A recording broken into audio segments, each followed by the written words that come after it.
Park Family Day, celebrating animals and conservation. Today's game features the visiting Yuba, Sutter, Freebirds. And your Oakland Ballers!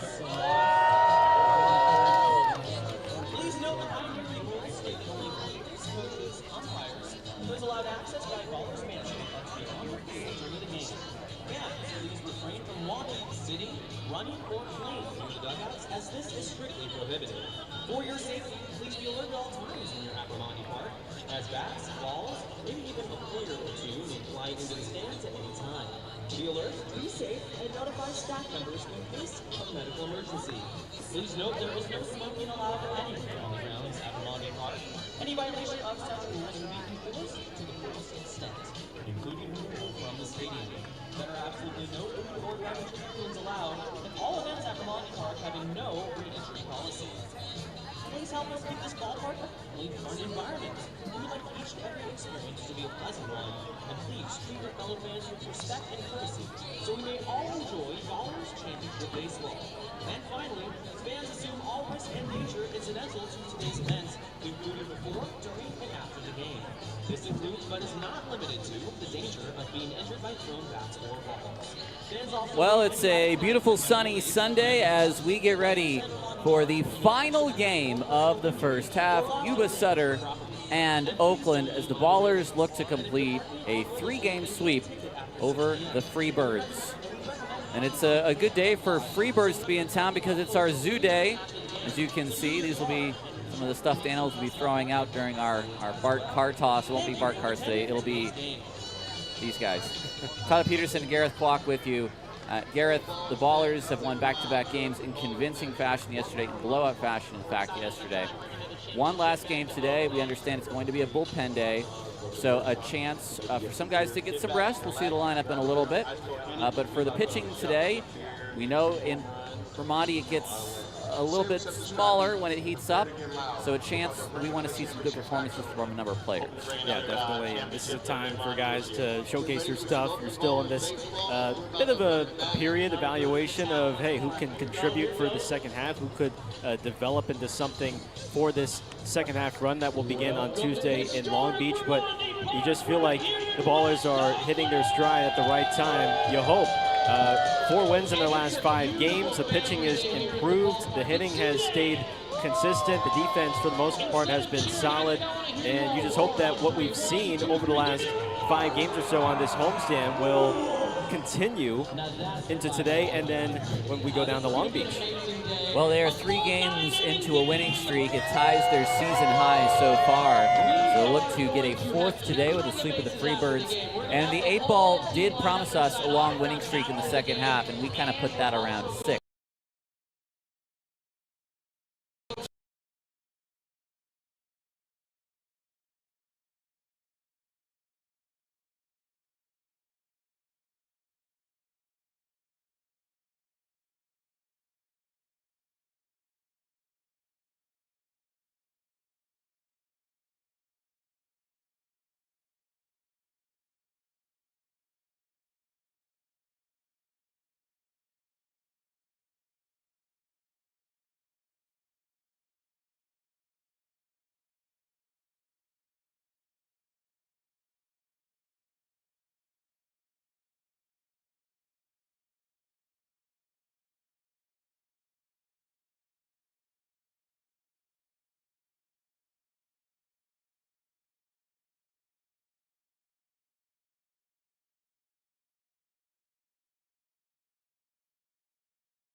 rest of the inning. Make lots of noise if you do enjoy discounted beers. Batting sixth, the right fielder, number 31, Christian Castaneda. Batting seventh, the designated hitter, number 4, Jordan Donoghue. Batting eighth, the shortstop, number 2, Devin Dixon. Batting ninth, the left fielder, number 12, Andrew Ring. On the mound today for the Yuba Sutter Freebirds is number 23, Riley Yuba.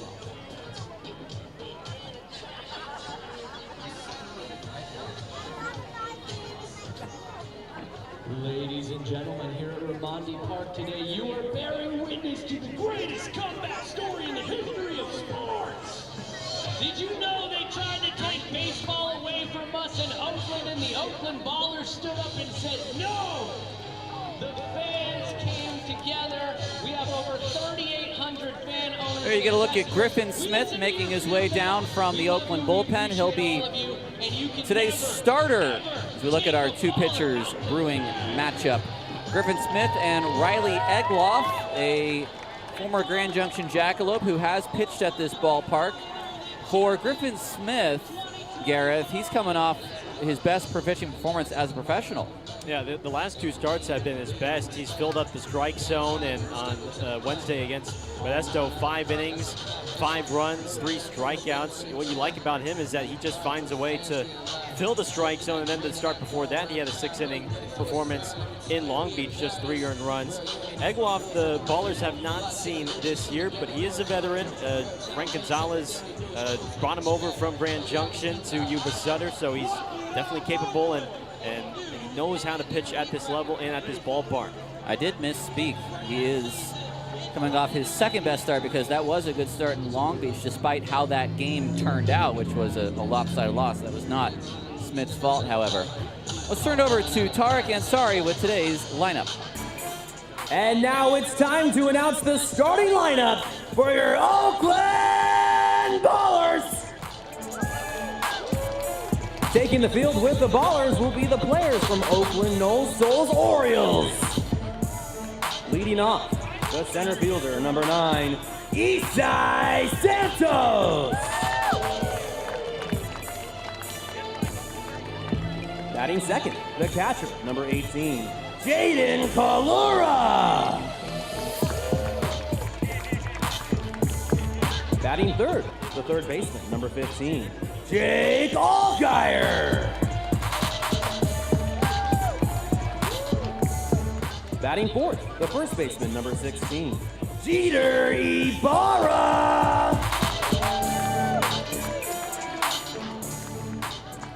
Batting fifth, the right fielder, number 27, Noah Blythe.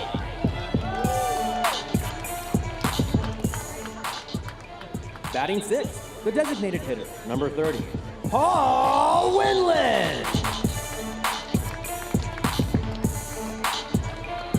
Batting seventh, the second baseman, number 23, Nick Lee.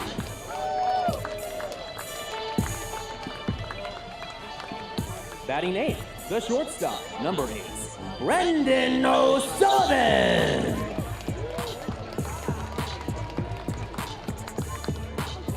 Batting ninth, the left fielder, number 19, Miles Beal.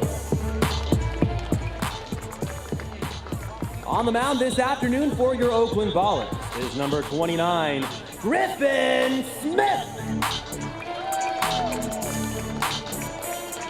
The Ballers are managed by Aaron Miles. Before we start today's game, we acknowledge that the land where the Oakland Ballers work, train, and play sits on the unceded ancestral homeland of the Ohlone in the territory of Huichin, encompassing regions throughout the greater East Bay area. We recognize that we benefit from living and working on their traditional homeland, and we affirm their sovereign rights as First Peoples. Ladies and gentlemen, please rise if able and remove your caps.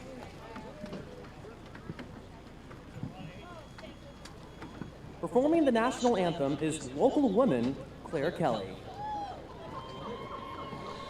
Oh, say, can you see by the dawn's early light what so proudly we hailed at the twilight mask gleaming, whose broad stripes and bright stars through the perilous fight o'er the ramparts we watched were so gallantly streaming, and the rockets' red glare, the bombs bursting in air, gave proof through the night that our flag was still there.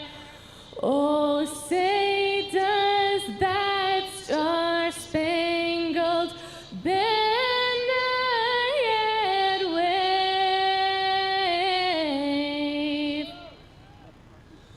o'er the land of the free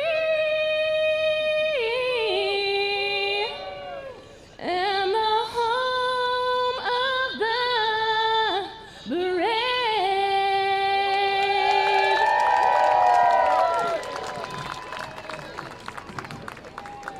Last game of the first half, last lineups of the first half, brought to you by Rubenstein first for Yuba Sutter. A couple of changes for the Freebirds, a little bit of lineup shuffling for Frank Gonzalez. Nunez slides up to the leadoff spot. Josh Phillips gets a start and bats second. Kirchner had the day off yesterday. He bats fifth and is at first base. Jordan Donahue led off yesterday, but he's going to bat seventh and serve as the DH for today. Griffin Smith in for, I'm calling it his fifth start, even though Liam Plunkett opened for him one day. Liam Plunkett is back today, folks, and we understand that he will be taking an at-bat in the first inning from everything it sounds like. An 0-3 record for Smith as a professional, looking for that first victory. I'm not sure if he will go long enough today in this 9-inning ball game to be able to get that victory. And if you have been following along with the goings-on recently at Raimondi Park, you know there was a proposal to shorten this game to 7 innings, an experimental game, which we were all ready to, say, go through with. And the experiment was a success because it was meant to, let's say, get the temperature of fans and see what they thought of that. Yeah. And the fans overwhelmingly agreed that that was a bad idea. So we are playing 9 today. Here's the starting defense for Oakland. Miles Beal gets his first home start out there in left. Valora does the catching today behind the plate, and Tremaine Cobb receives his first day off after playing 47 straight. So he gets his first day off as he gets set for Tuesday down to Long Beach.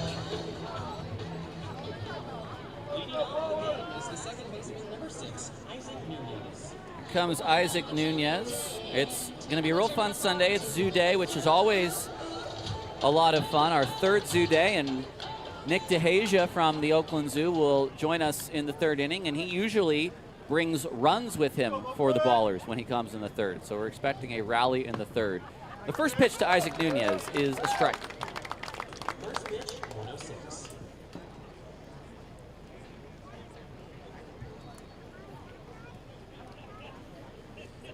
Sunscreen needed today, a 72-degree first pitch.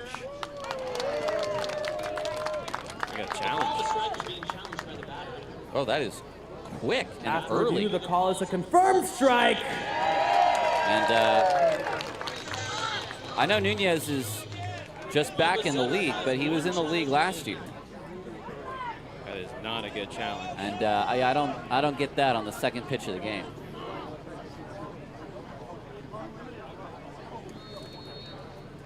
Oh-2 in the dirt.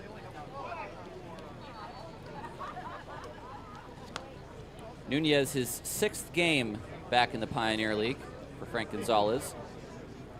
280, that's 7 hits and 25 at-bats, no home runs, 2 RBI. He'll break his bat and get a base hit. Leadoff man is on for the Freebirds. The first time in the series that they've had the leadoff man on to begin the game.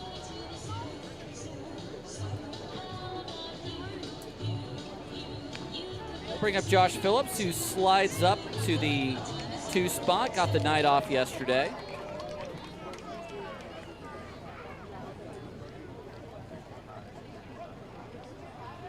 Phillips at 262, a pair of home runs, and 8 driven in. Breaking ball for strike 1.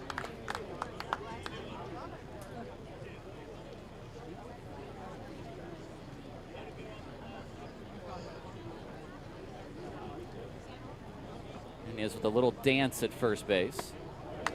And very late on that fastball at 89 was Phillips, who either was looking for something else or maybe allowing, at least initially, Nunez to try to take first. You see Smith already going right at these hitters, wasting no time attacking the middle of the strike zone. Nunez is going to get picked off. He was going the other way, and the tag is applied by Leahy. That is a pickoff, 1 to 3 to 4.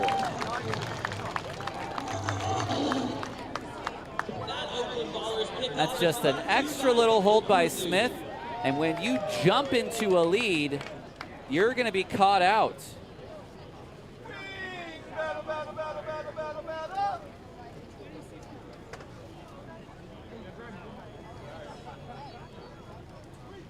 Phillips strikes out. Fastball above the hands. All of a sudden, 2 outs, base is empty for Smith.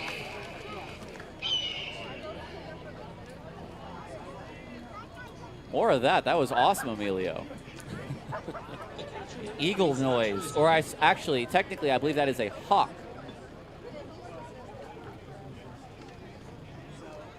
Although we associate it with eagles. Chamizo with the weakest hit ball he's had, I think, in all the games that they've played against Yuba Sutter. It's a 1-3 ground out. And it ends up being a 3-up, 3-down inning in a way. And we head to the bottom of the first. No score on Ballers TV.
It's the bottom of the first inning. And here's the lineup presented by Rubenstein for the Oakland Ballers. Isai Santos gets the leadoff spot for today. Tremaine Cobb with his first day off this year. Calora back in the 2-hole, and you see at the bottom of the lineup, Miles Beal makes his home debut for the Ballers, or his first home start with Oakland. Riley Egloff, 0-5 this year in 9 starts, a 6.80 ERA. He pitched against Oakland in the 8th game of last year. He lost, allowing 4 earned runs in only 4 innings, 4 1/3 innings to be precise. A day which saw Dylan Matsuoka get his 2nd win of the year in 2 starts.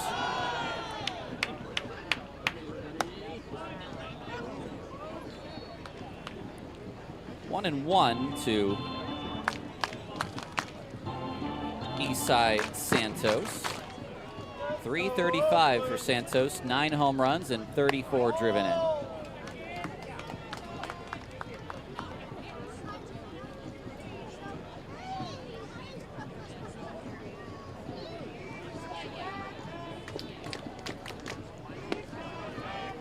Another strike.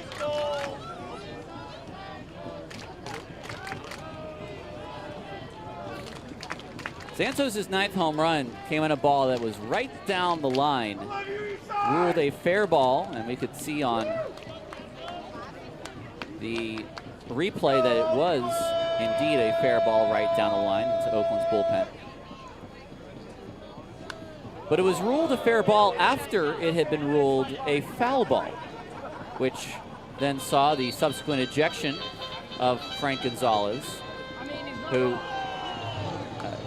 gave the paying crowd a pretty good show out on the field with that ejection.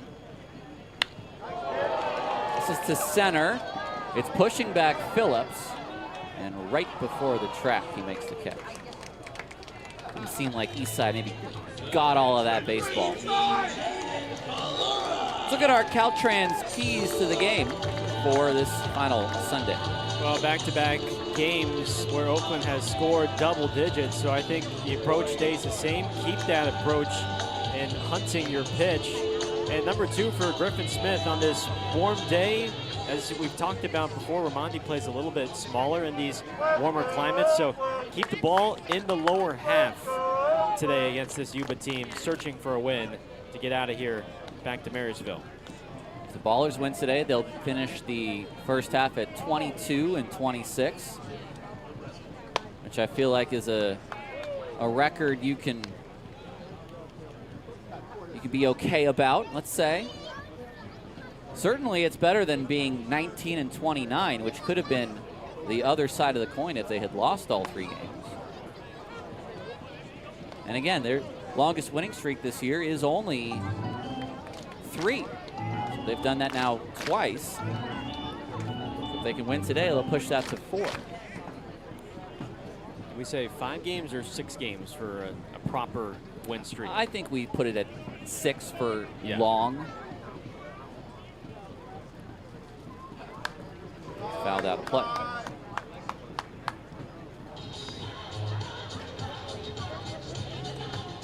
Kalura at 360 to lead this team, but look out because Jeter Ibarra hot on his tail at 352. Gets into this one to center. Coming in is Phillips, who puts it away.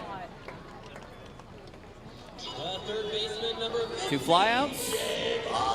Here's Jake Allgaier. Now, obviously it helps when you have a big day at the plate, but the Ballers' team batting average has slowly ticked up the odometer up to 308 now.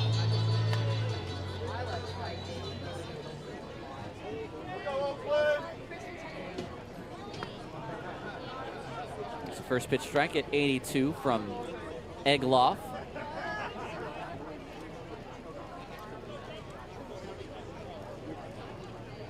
$25 years old from Denver, Colorado. He's I want to call him a second-year Freebird, but it's not exactly correct because he's a third-year Frank Gonzalez player. Spent a couple years with the Jackalopes.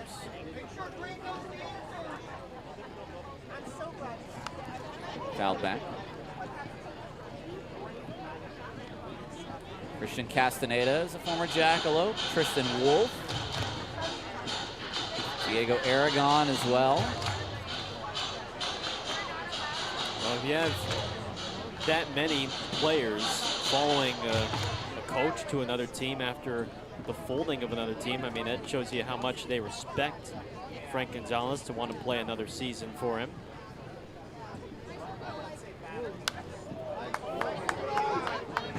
Geyer stays alive. Jake, who just came back this series to regular play, has already walked 4 times in a pair of hits. Make it a trio of hits. two-out single. And here comes Jeter Ibarra. The first baseman, number 16, Jeter Ibarra. Hit his 20th home run, his league-leading 20th home run yesterday. Add that to 17 doubles on the year, and now a team-leading 70 hits. Well, that's a OPS of just under 1,000.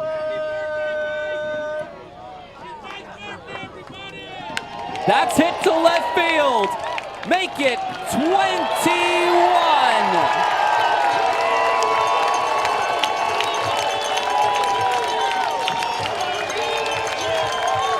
Guy is something else.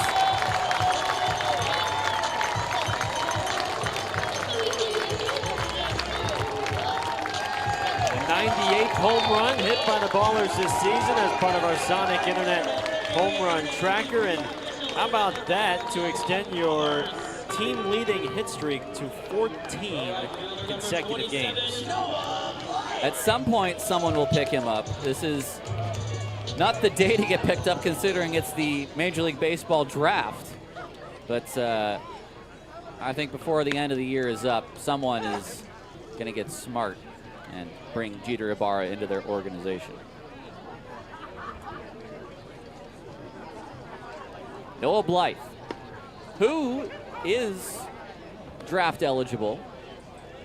We're into the 13th round. There are six Ballers who are draft eligible players. Blythe, foul, just foul. We do not have an expectation that any of those six players will be selected today. Usually, with the way the draft goes now, you'll know in advance if you're going to get drafted or not. So we have not heard rumblings to that extent.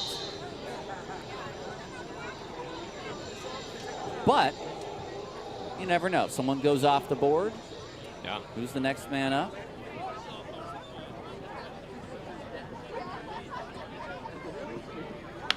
That's hit to center field. Blythe got a lot of it, and it's gone! Nearly 400 feet to center. And the Ballers go back-to-back for the fourth time this year.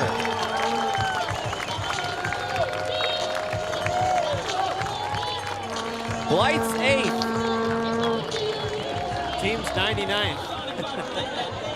As part of our Sonic Internet home run tracker, you just love to see the results now showing for Noah Blythe, who has talked about it with us. He felt frustrated with the non-results from hard hit contact. Well, now he's hitting the ball hard and he's leaving the ballpark.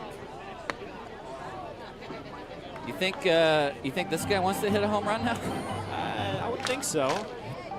Paul Winland, I mean, he swings really hard. I mean, he's up there almost like he's trying to hit a home run every time, which for a minute there when he was playing for Long Beach, it was very much like that. Seemed like any ball he made contact with was leaving the ballpark. 2-1. How about another big first inning? 4 runs yesterday for the Ballers, 3 here. 3-1. Oh, we have a challenge from Yuba. Oh my. After review, it is confirmed a ball. Yuba Sutter has no more challenges for the remainder of this game. Wow.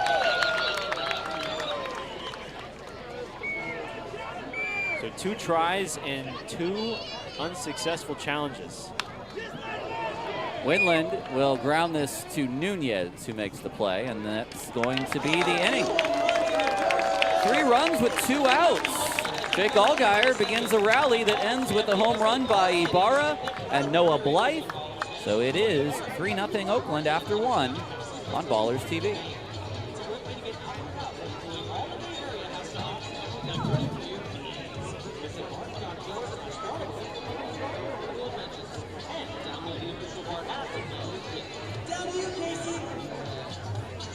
Thank you, Tarek. It's time for the first installment of Green vs. Gold. And if you don't know how that works, look at your wrist. If you have a green wristband, you want Tom to win. If you have a gold wristband, you want Cindy to win.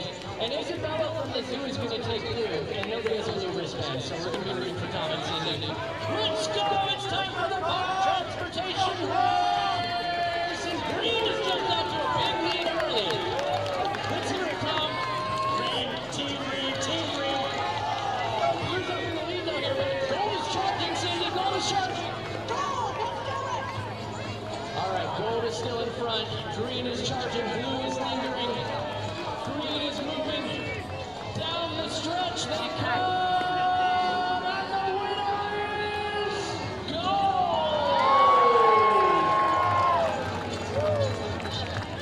Gold is taking an early 1-0 lead, but on to the press box as Garrett. We also have Tyler. We have Amelia on staff, and we might have a start. We're throwing out some flush animals. Who wants one? I can only hear other animals. Who wants one?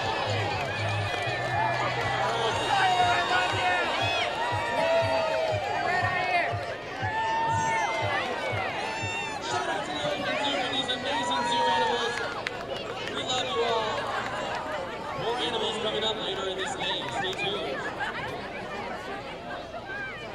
Welcome back to Ramondi Park. Tyler Peterson's got one more animal to throw into the crowd. He's surveying his options. And he throws it to Dad for the daughter. Nicely done, partner.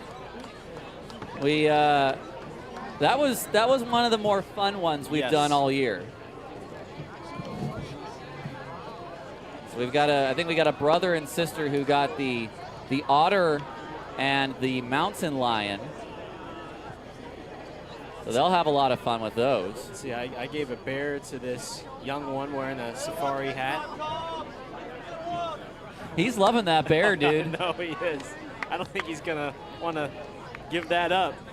No tradesies. The kid with the parrot. Okay, good. Because I wanted to get one farther out to the right, sort of in the blind spot, but I couldn't really see, so tried my best with the parrot. This is Kyle Carlson, who takes a strike 3-1 to him. We'll see Kirshner and Castaneda next. 3-0 Oakland as they look for a sweep against Yuba Sutter.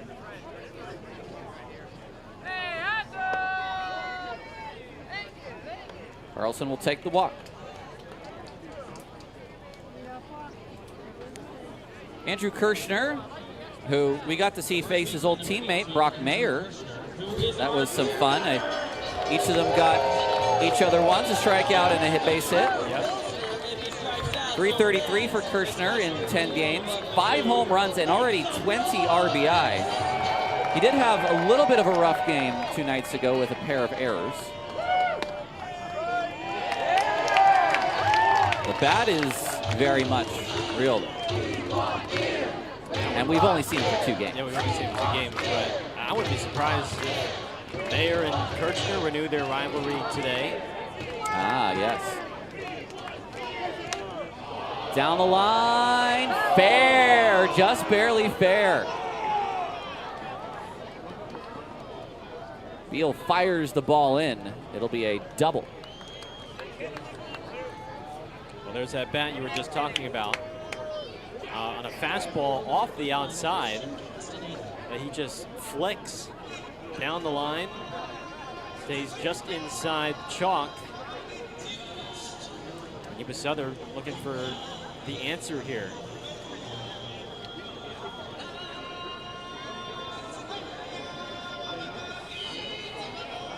Second and third for Christian Castaneda, who we know is a big bat in spots like this. Not waiting around. Fouls that one back. Well, this is the same exact spot Yuba Sutter was in yesterday in the second. First 2 men in scoring position with nobody out, but Aiden Rissy did a nice job to only allow 1 run in that second inning. So we'll see how Smith fares here. Line drive, it's Nick Leahy for the first out. That could have been dangerous for Yuba. Luckily for them, everyone held their ground. breaking ball just low enough to induce this low line drive, and luckily Leahy's playing perfectly up the middle to range over and make the grab. Jordan Donahue, the DH now. I think if Smith can come out of this inning just allowing 1 run, you can feel pretty good about maybe not how the inning went, but certainly how the inning finishes. For sure. And I think that second inning for Rissy yesterday was a bit of foreshadowing for how the rest of his start would go. Just 2 runs allowed for Rissy to pick up his first win in quite some time. Everyone back except Allgaier at third. Strike on the outer corner. I will say what worked a lot for Rissy yesterday was the big breaking ball, especially backdooring left-handed hitters. It's 0-2. Shake-off from Smith. 2 shake-offs. Right back up the middle. O'Sullivan's going to get there. His throw is going to be a little wide. And now a second run's going to come in on what's got to be an E6. All right. So base hit, RBI, scores Carlson. You give O'Sullivan a lot of credit for making the play, and you know, at that point, you do want to complete the play. Unfortunately, it just bounced past the glove of Ibarra. And so right now it'll be an earned run and an unearned run, and it's a 1-run ball game. You hate to downgrade hustle, as that swung on and missed, and the throw is not in time. I don't think Leahy touched him. Unless if he did, it was very hard to see.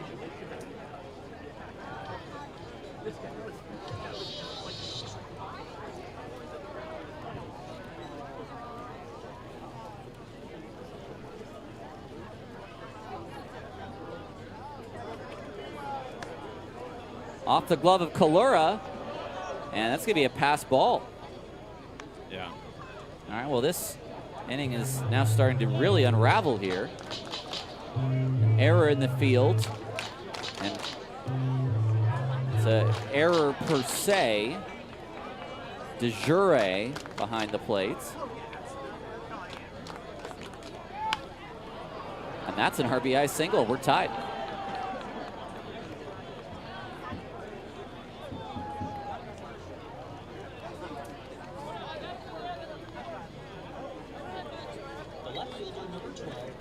Three hits in the inning for Yuba.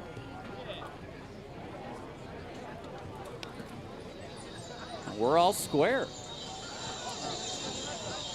Well, this is the type of inning they had envisioned yesterday when they put the first 2 men on, but then Rissy limited them.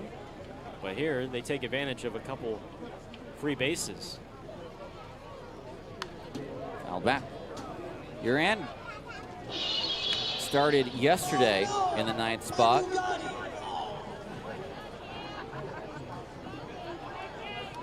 .250 in now 29 games for him. 1 home run, 12 driven in.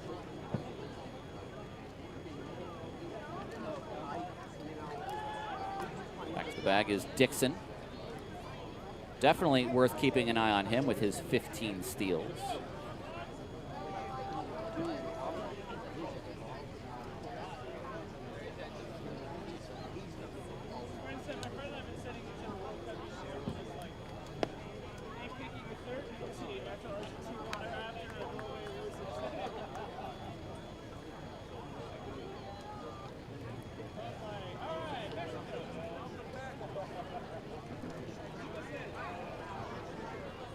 Big lead at first.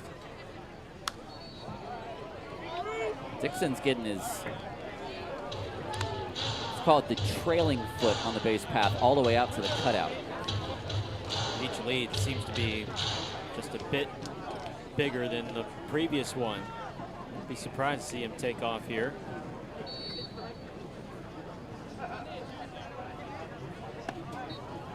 Inside.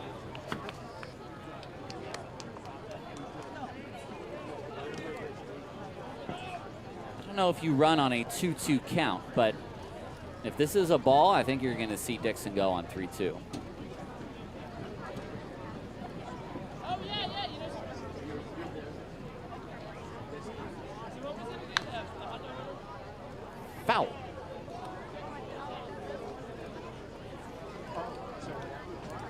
Gareth, you're going to take your second trip down to Long Beach Yes.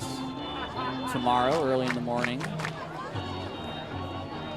Now, I've never actually been to the city itself. Were you able to check it out at all? Are you looking forward to going back to some different spots to eat? Anything like that?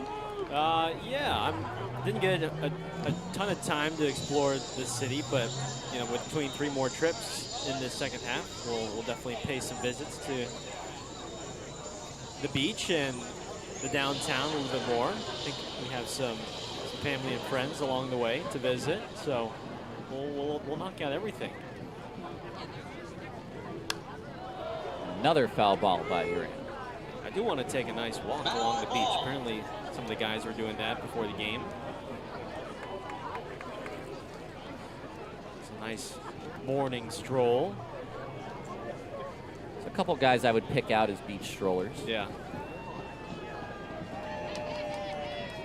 Huge lead at first. Not going, and a swing and a miss.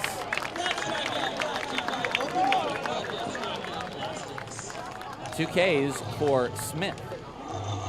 Great changeup. Low and outside from Smith. Likes to mostly work with the slider and the changeup as his 2 primary off speeds.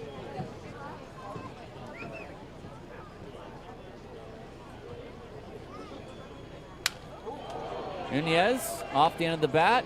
O'Sullivan will go across the diamond. It's in time, and the inning is over. Well, it's 2 earned runs in the inning, 3 altogether, and the Ballers head to the bottom of the second. It's all tied up again, 3 apiece.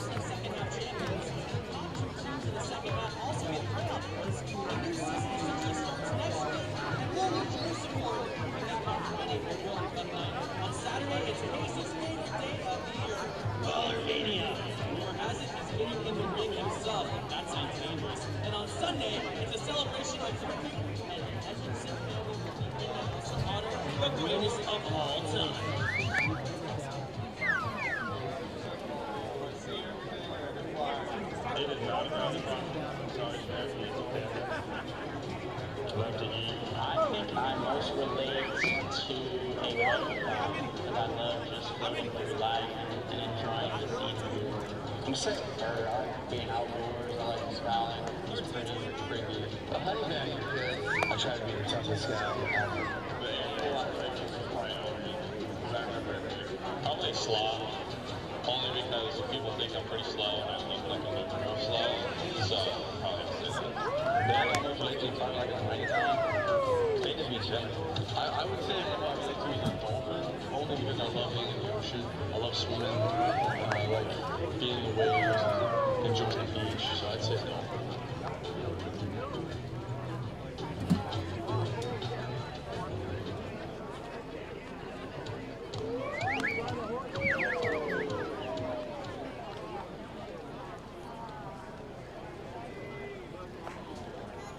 The second baseman, number 23, Nick Lee.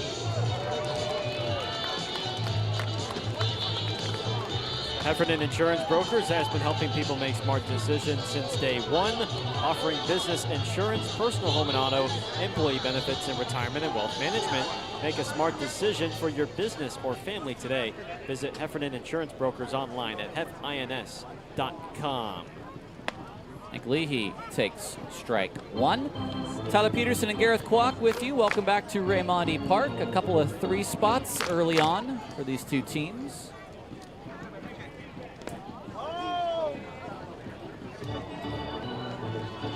Nick, who's, not that he hasn't been starting every day, but has gotten been penned into the lineup, I think, now for the last 10 days. Ground ball to Dixon for the first out. Leahy had started just 32 of the 41 games that were played, but because of injuries and a couple other things, and more than anything, the fact that Leahy is swinging the bat really well. He's in there, lefty or right. With Isai Santos now getting the majority of the reps in center, second base right now, primarily Leahy's for the time being. Here's Brendan O'Sullivan playing shortstop today for Cobb. Fouls that out of play. This will be his 19th game in an Oakland uniform. He's up to 286 after that nice game he had the other night with 3 hits. Yet to have his first pro home run, he's driven in 5.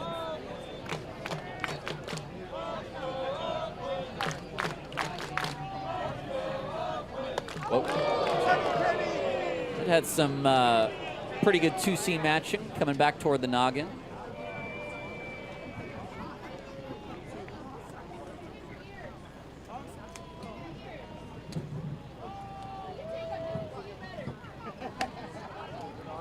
Just off the plate.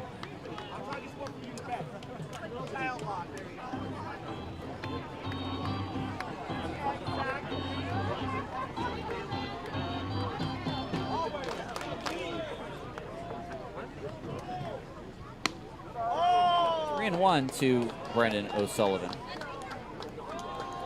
Miles Beal on deck, who going to see with his first Raimondi start. That's whacked to center. Phillips doesn't go over his head. It's a double for O'Sullivan. That is not the first time we have seen that. Twice it happened to Mayo, once now to Sullivan. That was just hit so hard that the center fielder did not get any type of read. I mean, yep, just over his head. And he gets twisted around. You see him twist one way, and then he twists the other way. But boy, the Yuba Sutter center fielders this series have just not been able to get good reads on fly balls or pop-ups or really any sort this series. Here is Beal, who takes fastball for a strike. Miles Beal, a switch hitter, 6'1", 190 from Grand Rapids, Michigan. Acquired in a trade with the Schaumburg Boomers.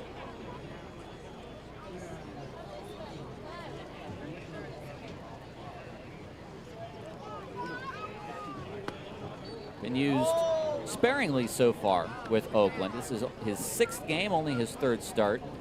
He has 2 hits and 7 at-bats. No home runs, no RBI.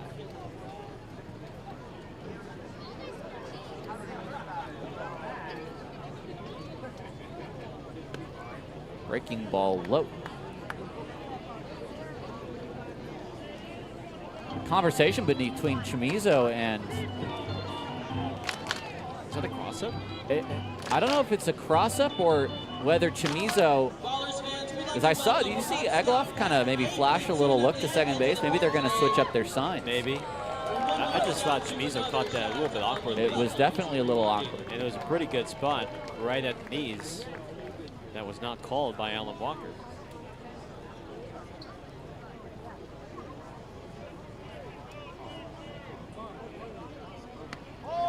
Now 3-1. Beal with Schaumburg was starting pretty much every day with the Boomers and had a respectable batting average in the high 200s.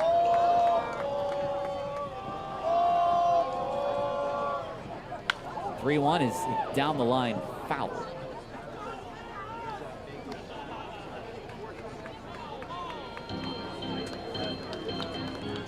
From Northwood University in Midland, Michigan, which is a new school on my map as far as the ones I know. 3-2 is out of play. Part of the Great Midwest Athletic Conference. They're the Timberwolves, which is not a bad team name to have up in that area. Maybe Michigan more so than Minnesota.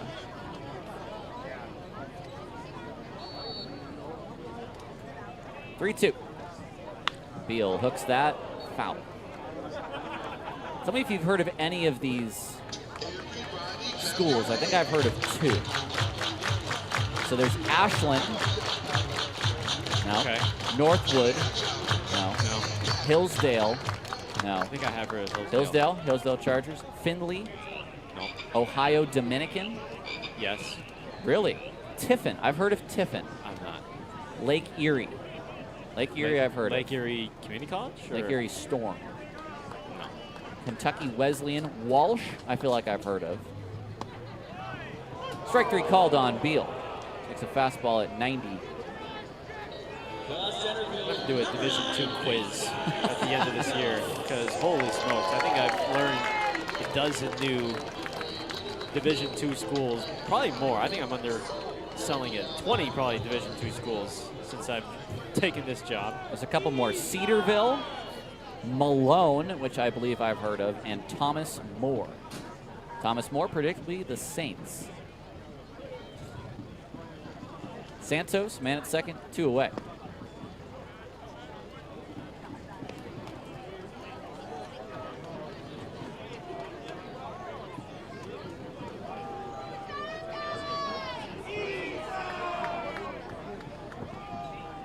Santos flied to center to begin the first.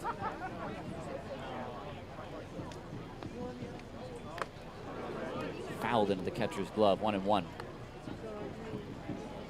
Sullivan's trying his best to make a nuisance of himself at second base.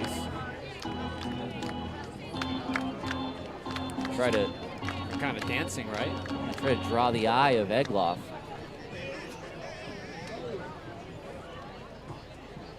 Slide step. Fouled back. Just done. I mean, Chamizo making the start today. Is the first day, I believe, that we have not seen Diego Aragon behind the plate. Yep. Maybe we saw Josh Lopez once last series. I think we saw him once. I think so. Yeah, Chamizo did the first start that we've seen.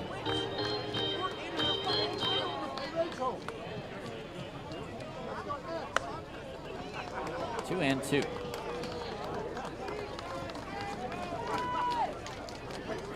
One of the things that surprised me most about Yuba using their 2 challenges today so early and losing them is because they were extremely conservative early in the game the last 2 nights. 2-2 is hit foul, just fights off that breaking ball. Might have had to go below the zone to fight that off. Well, I wonder when you play at home and you don't even need to challenge because that's all done by itself. I mean, that's a great point. The full automatic ABS, so they don't have to do that at all. So their eyes are maybe not trained to challenge calls that they think are close because it's already done for them back at their home field. Santos into the glove of the second baseman Nunez, and the inning is over after 2, tied at 3 on Ballers TV. Hey, Ballers fan, Baller Mania is coming up on July 18th, and it's going to feature 4 matches from big-time wrestling stars, including heavyweight champion Q2 Marshall defending his title against LJ Cleary.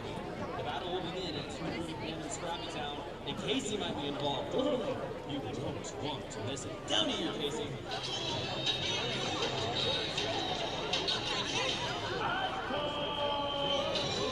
That's right. It is time for the Ice Cold Challenge presented by Big Time Wrestling. I'm here with Ice Cold Kenny, and I'm also here with Tom in green and Laura in gold. And you're going to want to root for them if you have the corresponding colors on your wristband.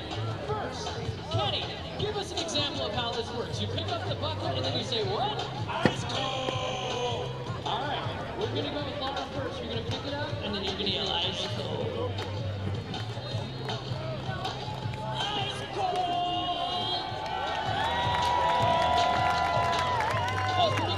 That's pretty good, Tom. In green, representing Team Green.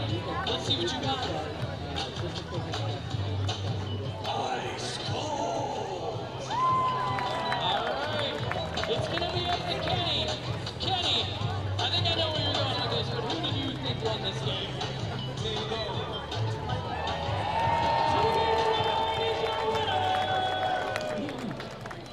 Gold is taking a 2-0 lead on green. If you have a gold wristband, make a big lion roar.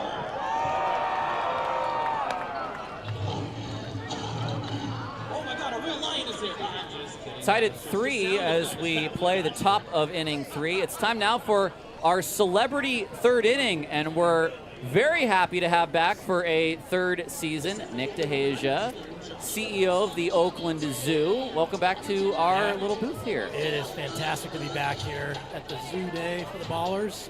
Beautiful day. I have to say, I think my new favorite segment that we've ever done was throwing the stuffed animals out of the window. Yeah, that's a little different, isn't it? Not every day you get to do that. It is not. That's a fair ball. Not running was Phillips, and that is the first out. Before we talk about anything else, you always seem to bring runs for Oakland when you come in the booth. We've had a little good run these last 2 years. That's so right. Can I do it again? the expectation is set. I'm just telling you, so you better be bringing it. Here is Chamizo. Well, let's talk about what's been going on at the zoo since we last talked to you. Over the winter, I got to experience your, and remind me of the name again. Glowfari. Glowfari, thank you. Yeah. Your Festival of Lights, which is just beautiful, what I might call lantern work for all the visitors to come at night. What are some of the new fun things over the last couple of months we can expect coming up soon? Well, listen, Glowfari, we're going to continue it into our 6th year. Great. It was a great hit. Last year, we had a whole Future of Oakland section, really representing not just the zoo, but all the highlights of Oakland. Yep. Resonated deeply with folks. So Glowfari's coming back, November to the end of January. So we're excited to get that going. This is Zach Chamizo. 1 out, bouncing this to Leahy, and Nick DeHasia has 2 up and 2 down.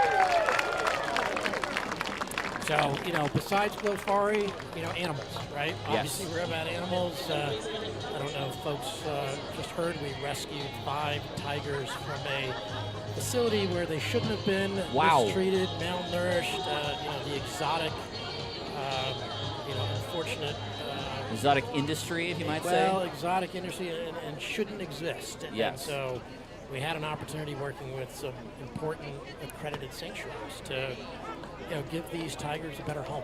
And that's something that we're really proud of. Let's talk about you being able to say, oh, you have 5 tigers? Yeah, we'll take care of them. What goes into that? Because I imagine there are specialists in their feline field, if you will, and special formulas that have to be made if they're babies. They go through all the checks. I mean, are all those folks already with you? Do you have folks on call? Do you fly them in? How does that all work? I mean, as an accredited zoo, and we've been doing this for years, we have a level of expertise. It's a 3 up, 3 down inning for Nick DeHasia. We're going to keep him through the break. So far, so good. So far, so good. We'll keep him through the break. One of the headlines I saw, let's say since we've talked, was the mountain lion sightings, which happened in San Francisco. And I know there were, I want to say, some young mountain lions that I don't know if they went to your zoo or whether they went to another. They might have gone to one down south. Yeah, we have rescued over 30 mountain lions now in a number of years. So, we, again, have the expertise to bring them in and take care of them.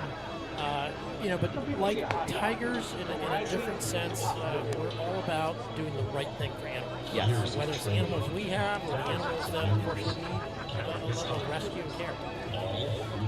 And so that's really critical to us. What makes us different as an organization? It's not just the animals in our care, but every animal deserves an opportunity to thrive. And that's really important to us. Whether it's a mountain lion, a tiger, a rescued monkey that we had last year, a number of them, we're really proud to be able to do it and do it in the way that Oakland and they can feel proud of. I think it's one of those interesting things because we live obviously in an urbanized area. In California, for being such a big state, is extremely diverse, and the biodiversity, especially locally. I mean, we have mountain lions, if you want to call them pumas. That's another word for them. If it's cougars, they're right here. They're part of our biodiversity, and myself who lives in the East Bay, I see deer on a nightly basis. I see skunks.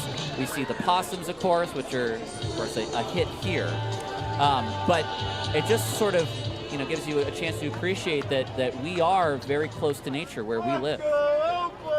That is absolutely right. And, you know, there's a famous saying, saying nature is not a place you visit, it's our home. And so this is not our habitat, it's just as much theirs. So we have to coexist together with these animals. We're speaking with Nick DeHasia, the CEO of the Oakland Zoo, as Kalura, Allgaier, and Ibarra will face off against Riley Egloff here in the third inning. This is hit to left. Cam Uran is there for the first out. You know, the love for sports, the love for baseball is universal, and so is the love for animals. And that's why we love coming to the Oakland Ballers. You know, the community that comes together, the fans, the joy, the spirit that you all have created here. It's something we love being part of. Well, you have been part of it now for 3 seasons, and you've been one of our great partners to not just exist, but to kind of bridge different parts of our Oakland community together. And I know you obviously have been to many more Baller games than just the 3 over the year, and your son formerly with us as an intern. How are his film studies going? If that's what he's doing. He is. You know, he had a great experience here. Learned a lot from the incredible staff. Doing well. He's in his 3rd year and continuing the passion. So let's see where that goes. I was handed a possum card here. Yeah, so, you know, we from have Isabella, who's with us in the press box as well. We have these trading cards, and, you know, if you're able to get out into the stands, you've got all these kids with their binders and their trading cards. You know, we create these cards just like baseball cards. Miko, let me get this here. I just want to show off this card here. Yeah, there you go. There's that possum. So we wanted to create an Oakland Ballers Oakland Zoo card with a possum on front. But, you know, again, you come to the zoo, you can get these cards. Kids are trading them. We have a trading card Wednesday. Possum. Didelphis virginiana. Now, let me ask you this: with your zoologists, do they just go, oh yeah, Didelphis virginiana? Or does the Latin roll off the tongue for them? Do they just know what the names are, or do you have to look them up in some big tome and go, well, what did some guy 100 years ago decide this thing's name was going to be? You know, our animal people, our animal staff are incredible. They know an incredible amount. And, you know, it might take me a look up, but for our staff, they know what they're doing. We're speaking with Nick DeHasia, the CEO of the Oakland Zoo, which is open almost every day of the year. Every day, 363 days of the year. So you can, you know, find an opportunity to have fun. Listen, not just rescued tiger. Her name is Sutter. She'll be coming out after some quarantine, but we've got a new giraffe. Oh, wow. We've got a gibbon baby, a Simang, the 1-year-old. We talked about the Simang gibbons. Yeah. Well, they're growing up. A year later, they're growing up. I think you told me that maybe your office was somewhat close to the island, and you hear them quite a bit. Absolutely. Yes. Yeah, it's pretty. You know, I have a great job. Well, I've always been very impressed at how nimble they are, because they'll kind of take leaps of faith and just grab the next branch.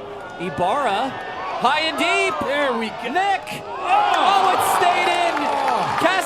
Castaneda brought it back. It's a double. That was close. Nearly got a run on the board, and Jeter nearly had his 22nd of the year. It was a home run swing, but just not deep enough. Castaneda, let's see this one more time.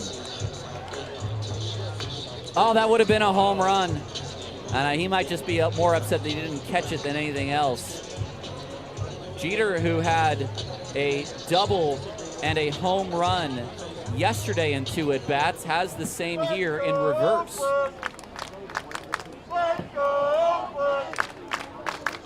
Here's Blythe, who homered in the first inning. Takes a strike. Well, I love what they're doing with the players and the animals that they might represent up on your video board there. So. Yes. Well, I mean, you can have a little bit of fun. Jake Allgaier. His nickname for a time was Alligator. There you go. Okay.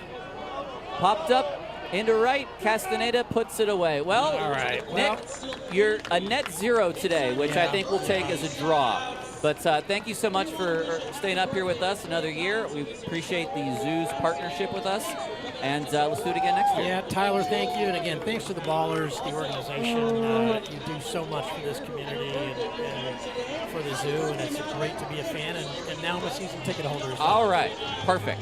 We will head to the 4th, 3-3 on Ballers TV.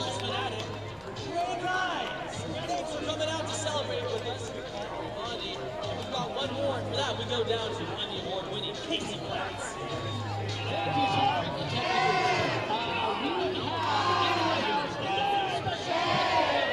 And we have a surprise for this person. And I think they're sitting right up here. Bob Mills, stand up, Bob! Stand up, Bob! Scrappy has a special garbage cake just for you, Bob! It's Scrappy's most prized possession. It's made of real trash, everybody! Yeah! And he also has a gift bag full of real prizes. Happy birthday, Bob! Thanks for celebrating with us.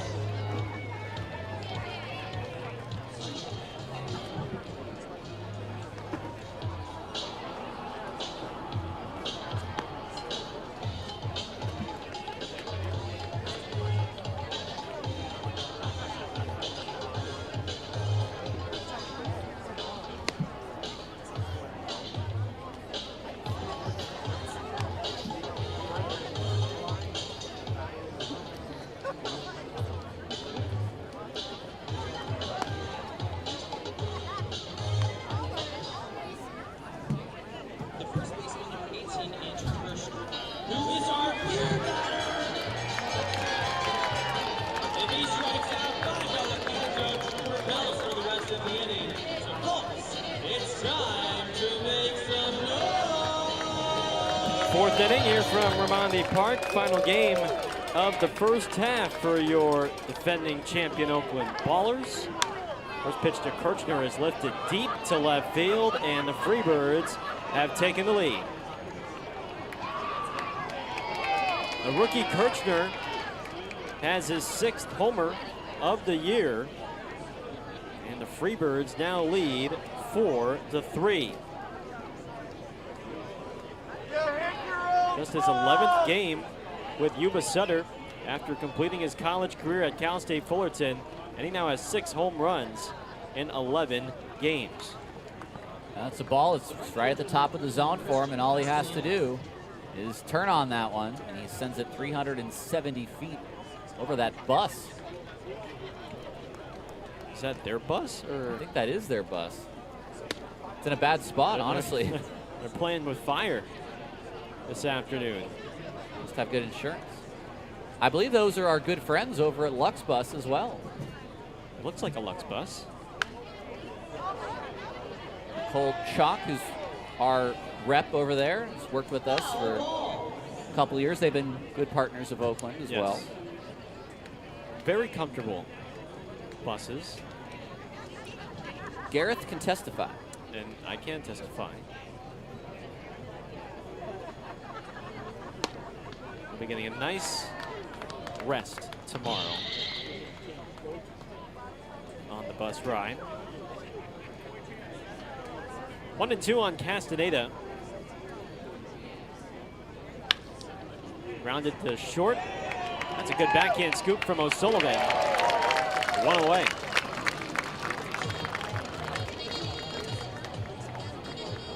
In the start at short with Tremaine Cobb receiving his first day off of the season.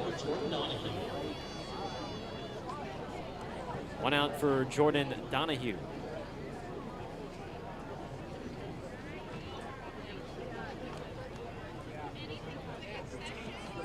Want to give Cobb a day off, get him reset for Tuesday.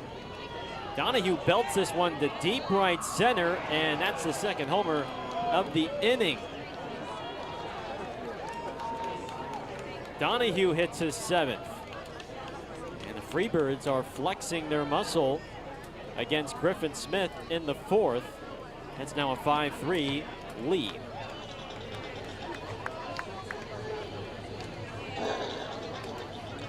It's a fastball down and in, and it's a spot that lefties like a lot, but it wasn't one of those that gets pulled down the line. That was sent out toward right center. So he got out in front of that baseball and barreled that out of here.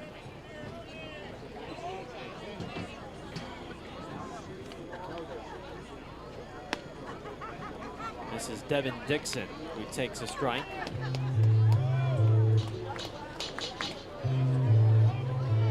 Smith gave up 5 runs in 5 innings on Wednesday against Modesto.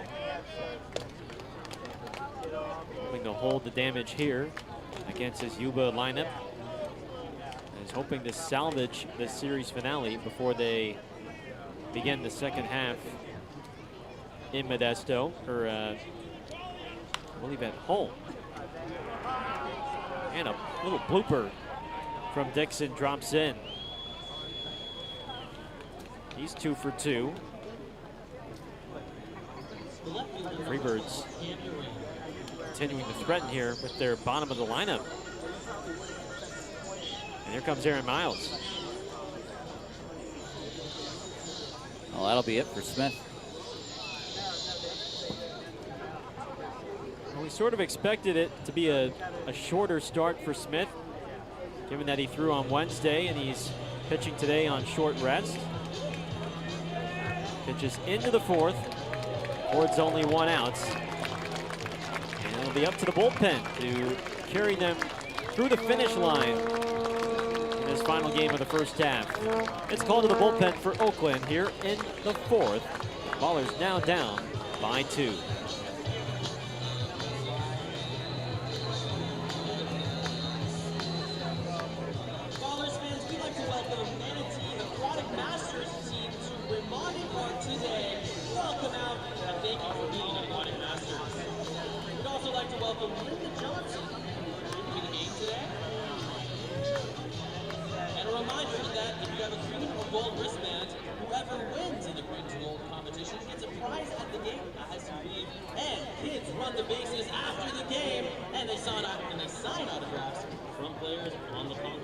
If you're a kid and you're excited to run bases after the game, make some noise!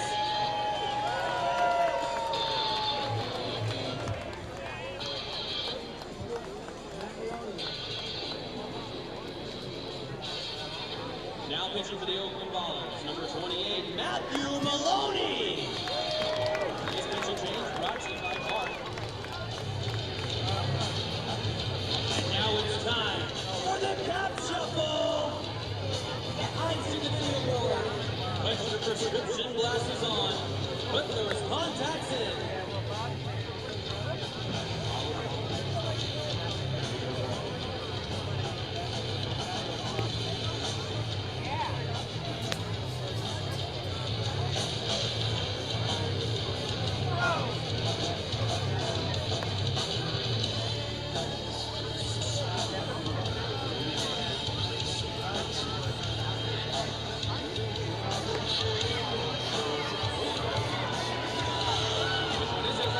Called the bullpen for Oakland in the top of the 4th. Starter Griffin Smith has been replaced by Matthew Maloney, the Huntington Beach native, 25 years of age, 6'1", 230 pounds in his second professional season, first in the Pioneer League.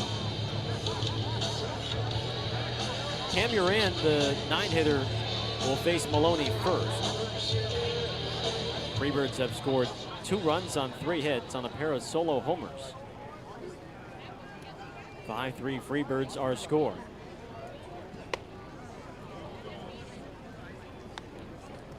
Griffin Smith, a couple of nice innings, but a couple of hiccups as well. Right-hander making his second start of the week on short rest. Goes 3 1/3 innings. Gives up 7 hits, 5 runs, 4 earned, 1 walk, and 2 strikeouts.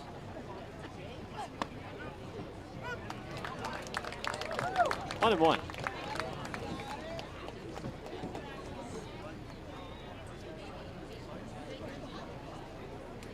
Duran struck out swinging in his first at-bat against Smith. Second throw over to first base to check on Dixon.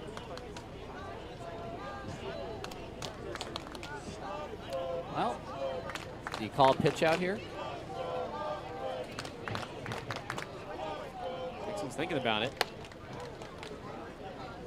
Not quite a pitch out, but it was outside. 2-1. Yeah, Dixon just looked to the board too, and he just saw that the ball's coming out of Maloney's hand at 94. So he knows he needs to get a good jump. Got a very big lead. Ooh, just low. 3 balls and a strike. For Maloney, he is making his 16th appearance of the year. Third time throwing over, gets away, and Dixon will advance to third.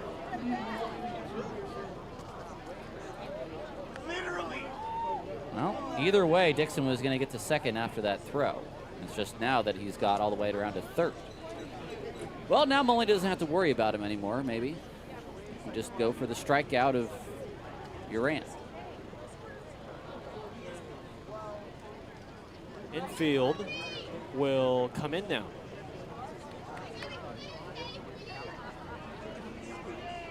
Everybody is in. Ball 4.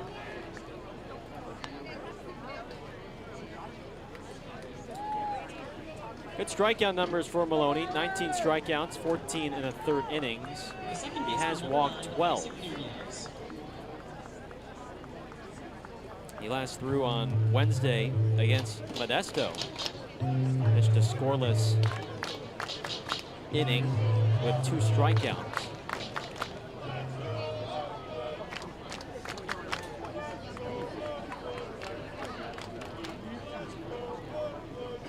Here's the top of the lineup.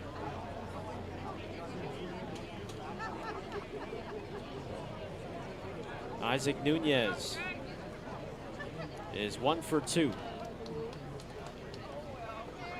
Middle infielders retreat to double play depth.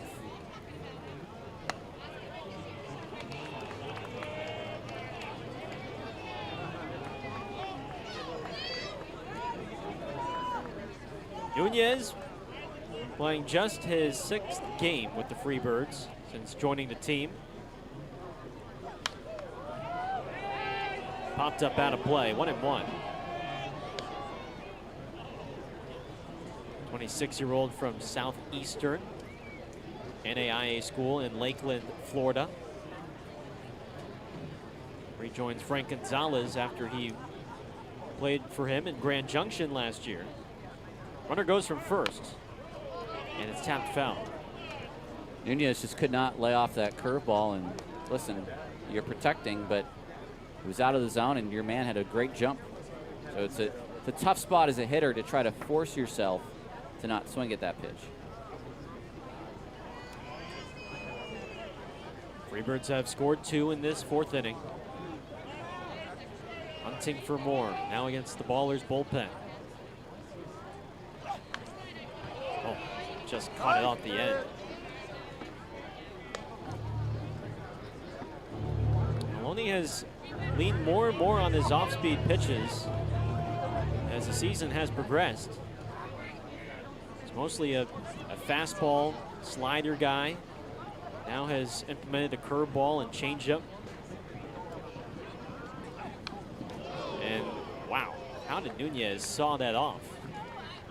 Listen, we know Nunez is sort of a swing-happy guy, but I mean, that was, he started to swing, and then he started to walk out of the box at the same time and somehow got a piece of it.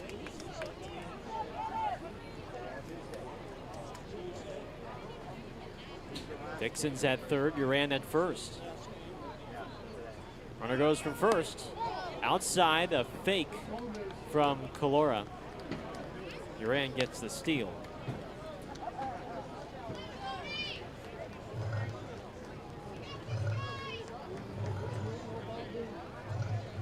Two balls and 2 strikes. Infield is back with the exception of Allgaier. He's about halfway at third base. And that caught a piece of Calora. Well, that was 95 headed below the zone, and if Nunez just nicks it, that could go just about anywhere. And here comes Matthew McElroy.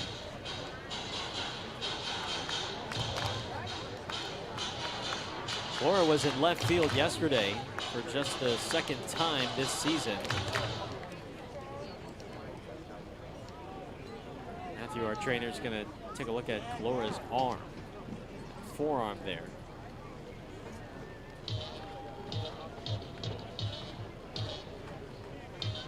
I want to make sure guys are relatively fresh heading into Tuesday. Tomorrow an off day / travel day for the Ballers. Just a 3-game trip to Long Beach before we'll be back here next weekend for a 3-game home series against the Modesto Roadsters to open up the second half slate. 2-2. Ninth pitch of the at-bat coming up.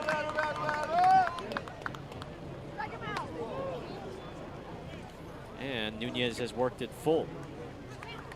Well, hard to see anything else than, listen, I've got my best stuff. You're going to have your best stuff. Try and hit this. 3-2. Nunez lays off. They are loaded for Josh Phillips. That was a great at-bat. 10-pitch battle won by Nunez. Let's go, Ballers!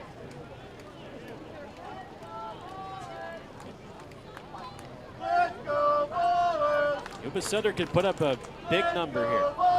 Bases loaded, only one out in the fourth.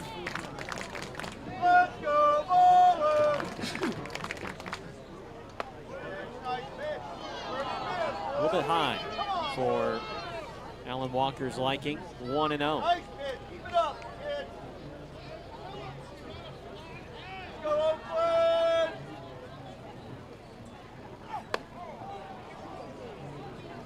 2-0.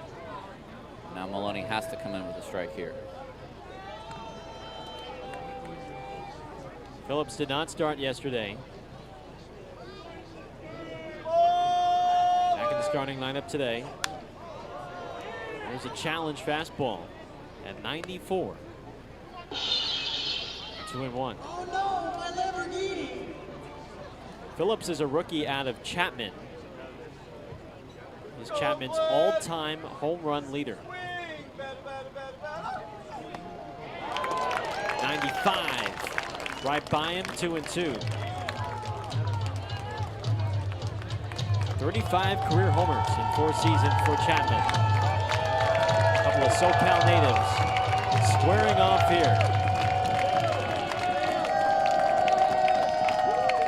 2-2. In the dirt, gets by Calora, and in to score is Dixon. The wild pitch makes it now a 6-3 Freebirds lead. Now you can close the book on Smith now. It'll be 6 runs, 5 earned after that wild pitch.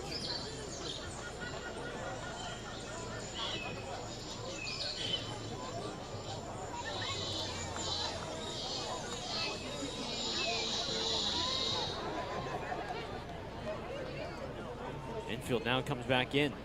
It is 3-2. Popped up. Light didn't see it initially, but Leahy makes the over-the-shoulder catch. And it keeps Duran at third. It's at least the second time he's done that when it is it's an unreasonably easy play for him. The catcher under freeze action music. It's almost like he enjoys catching the ball off of his shoulder more than squaring up underneath it. because Blight did not see that baseball. He stuck his arms out and then sprinted in. But by then, Leahy was there to cover for him. 2 outs for Chamizo. This is the big at bat now. Probably the biggest at bat of the game so far, because Chamizo, he's the RBI man. And he's had 2 ground outs already.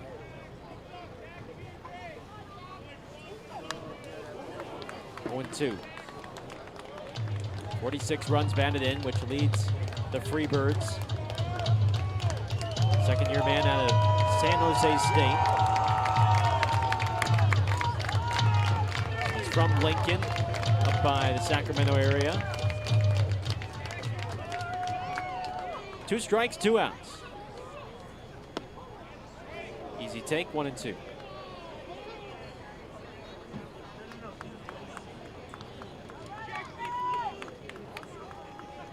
Bullpen game moving forward for the Ballers. Maloney the first out of the pen.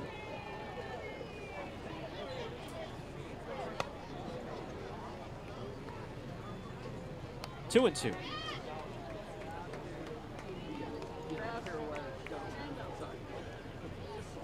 Maloney can dial up the fastball to 95, 96 at times. He gets him here with 94 above the letters. Yuba scores 3 runs on 3 hits, 2 left stranded and an error. And the lead now is grabbed by Yuba Sutter. 6-3, bottom of the 4th coming up on Ballers TV. Decided to visit Oakland Zoo. From the moment he arrived, Scrappy loved the zoo. He got to visit so many of his animal friends, the giraffes, the bears, and even the condors. The little ones were so excited to meet Scrappy. And when he wasn't too busy getting himself into all kinds of mischief, he even got a chance to ride the gondola and enjoy this incredible view. Scrappy told his new friends at the zoo that he'd love to show them his new home at the Monument Park, which is how Zoo Day came to be. It's time for another edition of Green versus Gold. We're gonna have Trey dressed in orange over there, be Team Green. We're gonna have Kate in the spots, be Team Gold. And this is gonna be the zoo animal race. They're gonna take off in 3, 2, 1, go!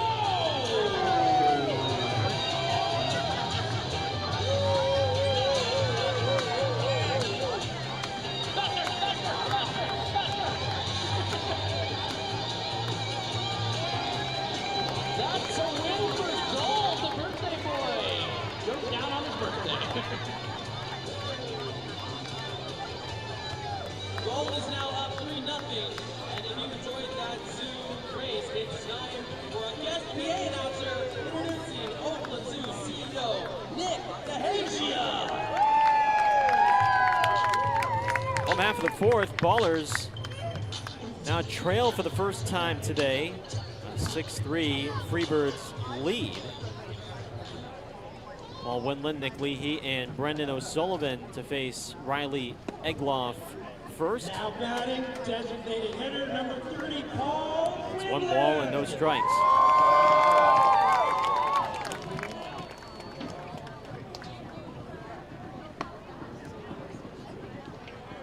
One and 1.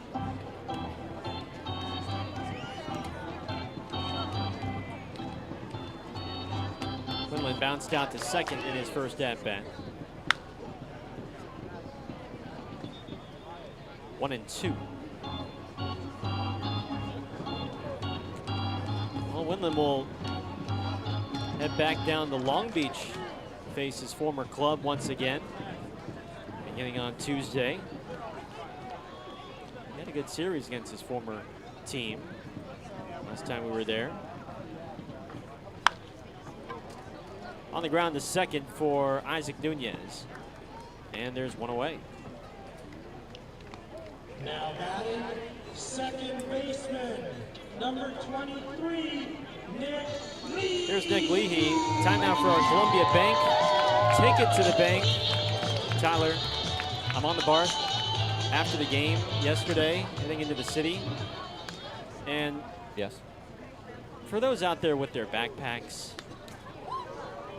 your seat, the seat adjacent to you, does not require you to put your backpack there if there's people looking to sit down. Please be courteous. Please make the seat available. It's not for your backpack, it's for other people that are hoping to sit on the BART.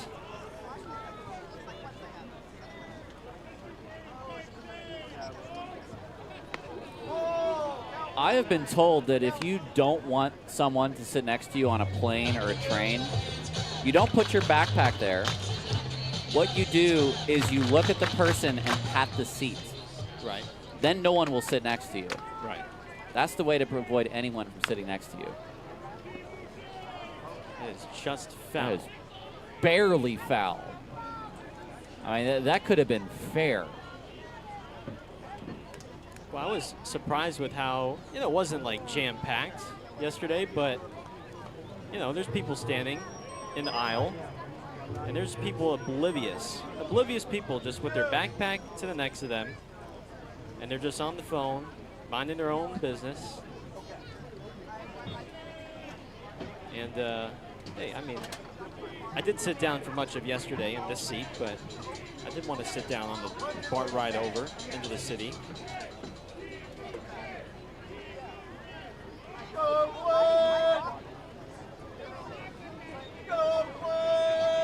Pitch clock is winding down. And this is going to get out of play.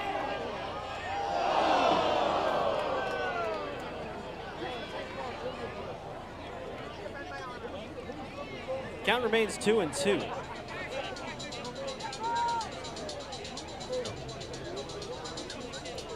Eklof waited literally till there was 1 second left in the clock there for him to throw that last pitch.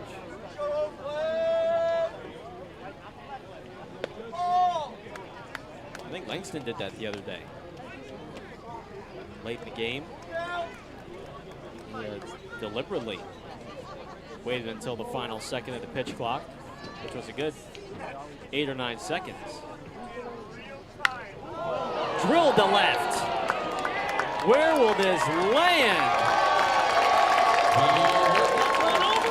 What a shot from Nick Leahy. His 8th of the year, 417 feet. To pull the ballers within a pair. Triple digits. Our 100th on the Sonic home run tracker this year.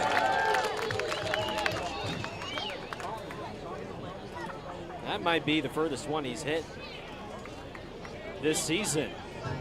The shortstop, number 7, Brendan O'Sullivan. He's just so hot. He had home runs in, 3 straight games last week? Yeah.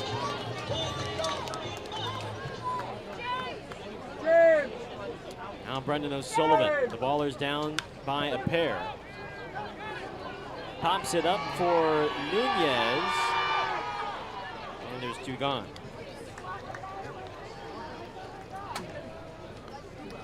And after 4, it is 6-4. Yuba Sutter leads. What are you doing? And Dark. 2 outs. here we go. Here's the moment. And it's a good thing it's only 2 outs because we have Liam a special Plunkett birthday batter for you. All the way is back from Dunthorpe, United Kingdom. in the green and gold, and he is going to pitch hits.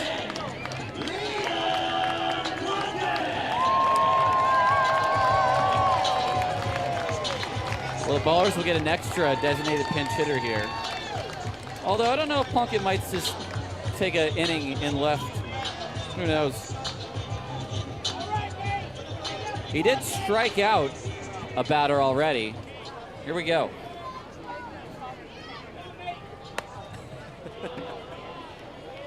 O'Reilly Egloff is going all in.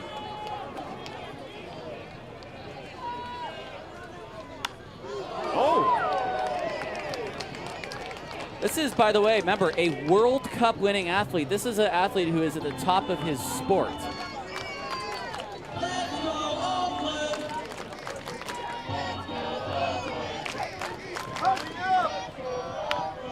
Little tapper.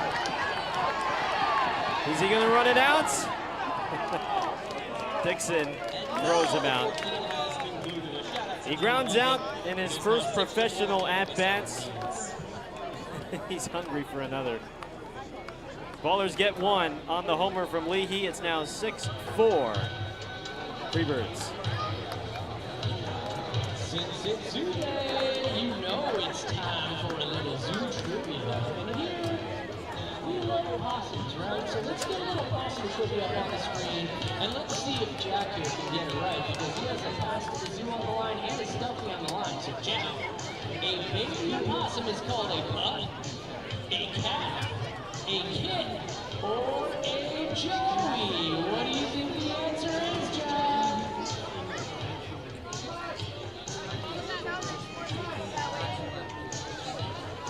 He says Joey. Is that it?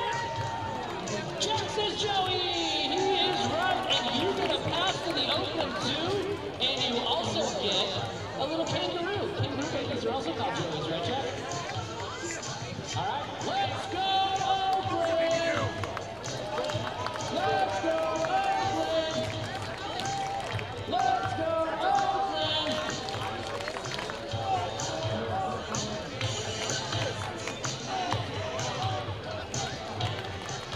Hey, Ballers fans, if you're looking for media coverage of the Bees, that's true. Dispatches from Milan, you got them all. Yuba has put together a series of variants of the Dragons, telling behind-the-scenes and on-air coverage of the Bees. Check it out now at dispatchersfrommilan.com.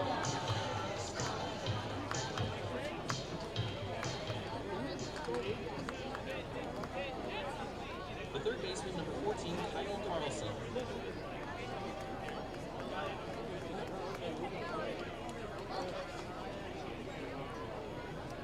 Two-run ball game. Freebirds lead 6-4 as we move to the fifth. It's Kyle Carlson who leads off against Matt Maloney. One ball and no strikes. You get the one back, and of course, you want to have the immediate answer. Keep the line moving. That was a good spot for Plunkett to come in. We may see him enter the game later. That maybe is only at bat. I'm not sure. I think he wants another one. Because once you get a taste, right, you just want to run it back. Well, Beal has taken over in left field again.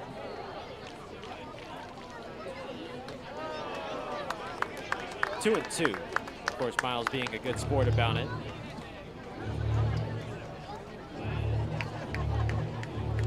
Liam was getting a hold of the high heats from Egloff.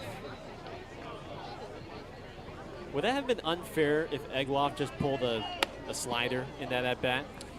Well, he hasn't seen those yet, so I think it's fair game from Egloff's standpoint. Sure. It's fair game, but he's already throwing 90 miles an hour. It's a different game for Plunkett.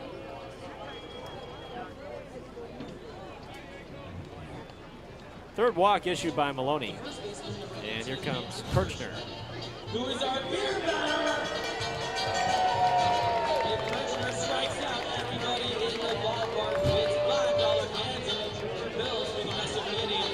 So fans, it's time to make some noise!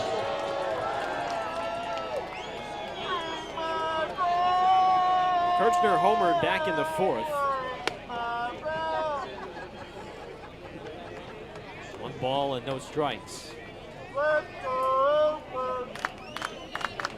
Let's go, Oakland. Ballers trying to complete the sweep of Yuba Sutter to close out the first half.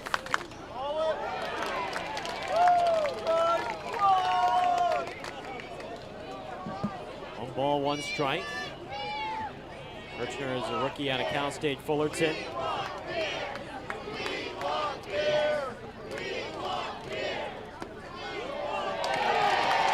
2. With a great year in 2025. Here's a second-team All-Big West selection. 70 runs batted in, the most in a single season by a Titan in 16 years, but batted just .212 this season.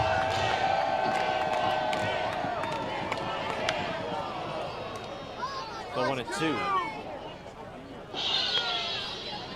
Looks like Brock Mayer, his teammate at Cal State Fullerton, and the newest Ballers reliever is getting warned.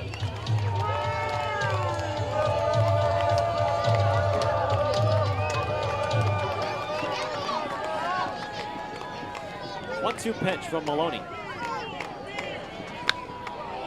In the right for a base hit.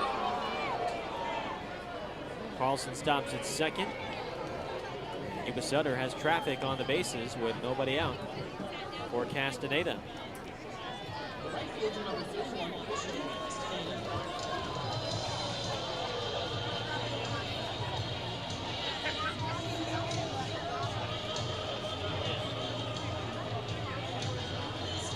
Now, there was another hitter than Castaneda who would probably see a bunt here from the Freebirds. Castaneda is not a bunter. He is a swinger.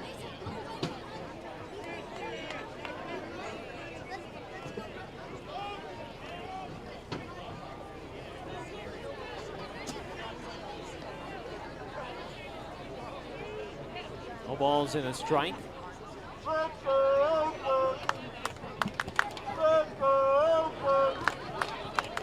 Castaneda is 0 for 2.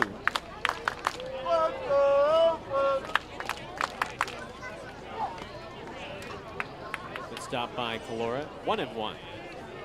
It's the hardest he's thrown. Yeah, it was 96 from Maloney.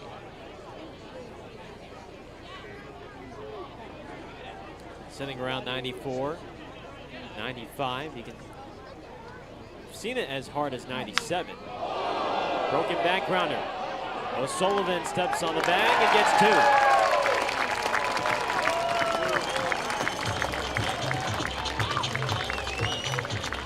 2. Well, you can't ask for much more than that than a 6-3 double play. A huge shattered bat. Maloney. I mean, that's you can't really ask for a triple play. So that's basically as good as you can ask for right there. And now he needs a big out on Donahue, who is 2 for 2. Both hits have scored a run. And he homered in his last at bat. Also, that's where that velocity can come into play.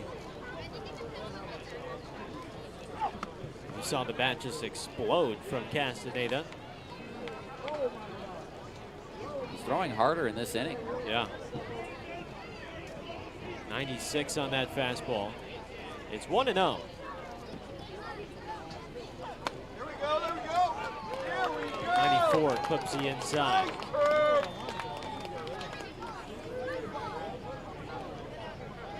Two-run lead for the Freebirds on 8 hits.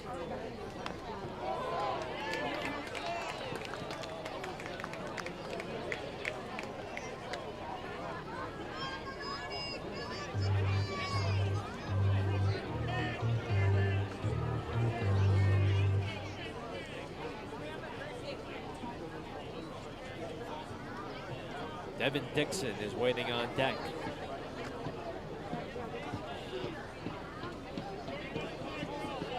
The 1-2 pitch. Oh. Maloney slipped on the mound after delivering 95. Take a look at this.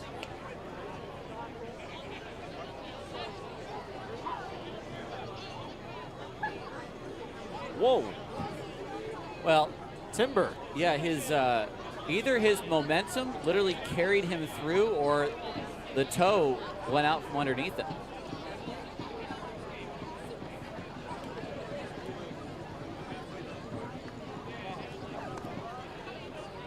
I mean, it's like a triple axle on on the ice rink when he kind of finishes.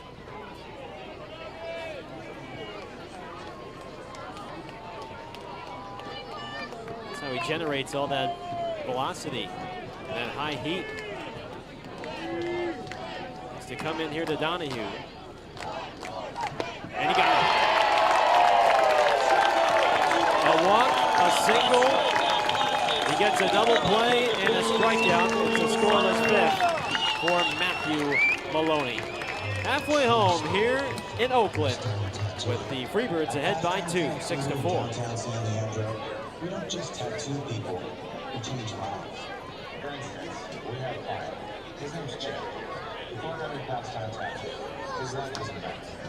He was drinking too much, life left him, he was hanging around the wrong crowd, getting in trouble with the law. But then he started coming to pastime tattoo, getting tattooed all the time. And now, well, I mean, he still has all those problems, but he lives a whole lot cooler life, too. You too could have a life change for the better. Come to Pastime Tattoo, 1394 East 14th Street, downtown San Diego. Open noon to 8 daily.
Halfway home here in West Oakland, it's a 6-4 Freebirds lead. Top of the lineup do that for Oakland. Isai Santos, Jaden Kalora, and Jake Allgaier against Egloff.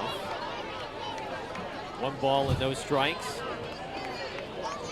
Our friends at the Oakland Zoo were tossing more stuffed animals into our crowd. Popped up for Carlson. 1 out.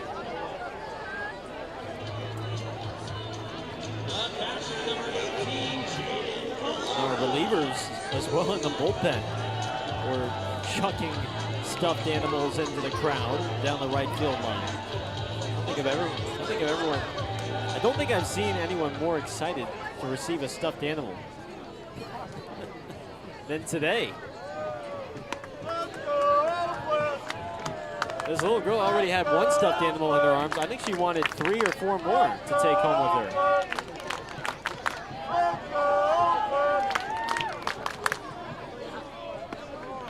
We are making memories here at Raimondi. 1 ball and 1 strike.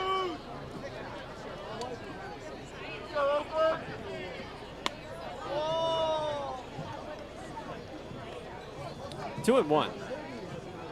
Kalora has flied out twice.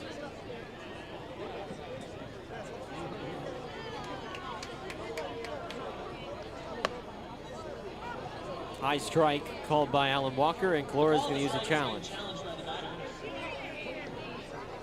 After review, the call is overturned to a ball. The Oakland Ballers have 2 challenges remaining in this game. Thank you, Tarek. 2 challenges for Oakland remaining. That was the first one of the day for the Ballers. Yuba Sutter does not have any remaining.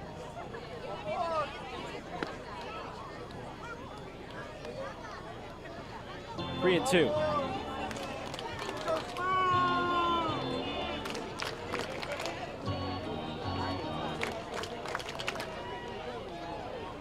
Egloff at 85 pitches. fouled over.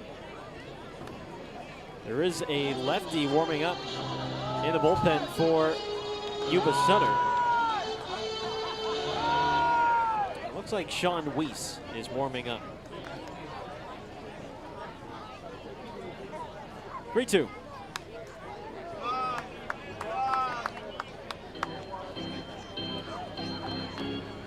Weiss only threw in 1/3 of an inning yesterday, so he's pretty fresh. Jake Allgaier on deck. Kalora to right center. Castaneda broke in. Now it's going over his head, and it goes off the wall. Kalora chugs around second. Give him the green light. He's digging for third. He's got a triple.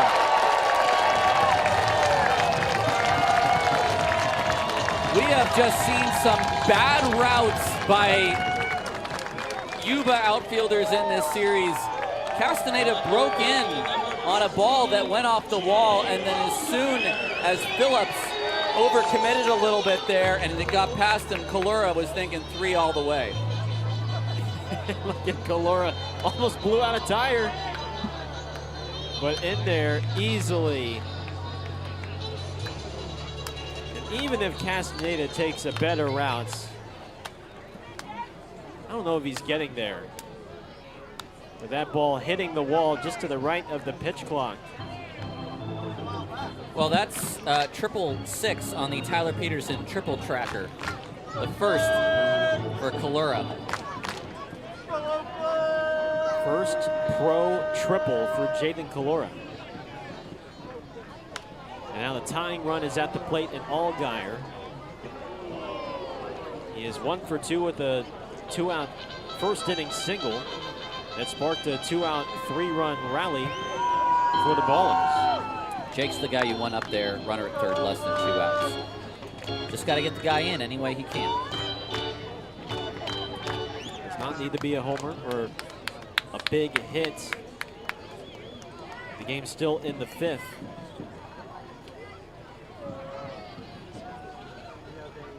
Infield is back for the Freebirds.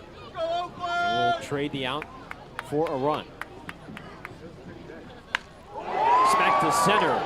Phillips, that goes over his head. Allgaier on the move. Kalora scores. And the outfield for Yuba Sutter continues to give them trouble. I just was watching Egloff there. There were 2 smacks of the glove as he went to go back up that throw. And listen, I don't know if either of those 2 balls were going to get caught by either Kalora or Allgaier, but I sure as heck know they weren't going to get caught with the routes that were taken. So Egloff a little PO'd, I think, on the mound, and Frank Gonzalez, at the very least, I think, is just going to try to calm this situation down with now the potential go-ahead run at the plate. Well, this is a smart move from Frank Gonzalez, and you can understand the frustration from Egloff.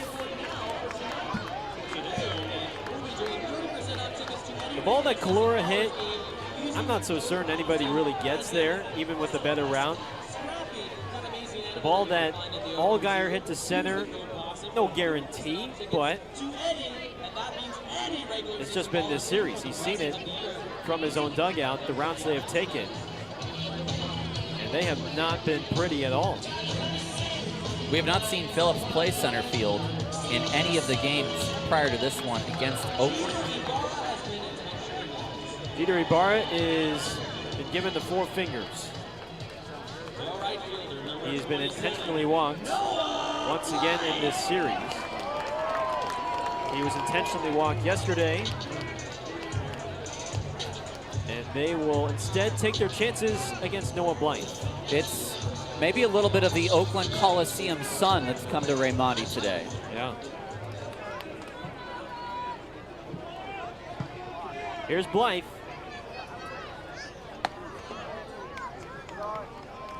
Because it just seems like any ball that's hit in the air, they just kind of freeze for a second, right? They're not picking it up immediately. off the crack of the bat.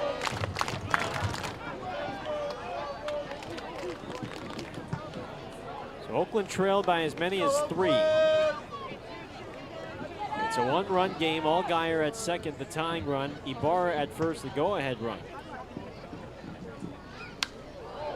Light the other way, hits it foul.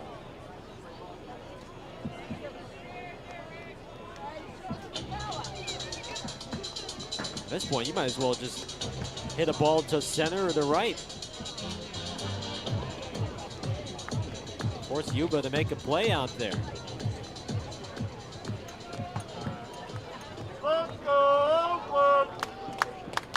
One ball and 2 strikes.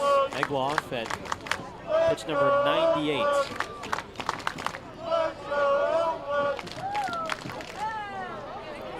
He lunges after that.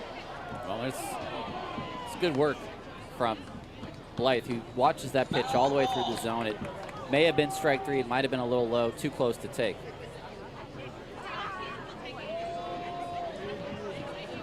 Weiss, the lefty, warming. You got Winland, the lefty, on deck.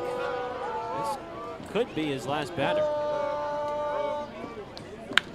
Line drive, left field, base hit. This game is going to be tied. Allgaier scores. Noah Blythe has tied it with a double.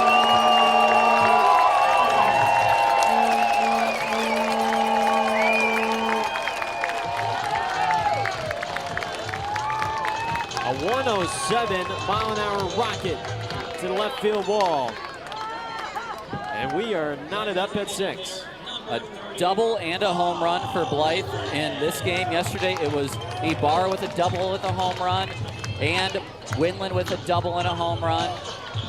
And now Paul has a chance to give Oakland the lead. 2 runs, 3 hits.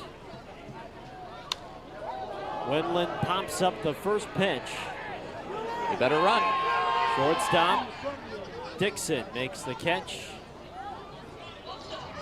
And there's 2 out.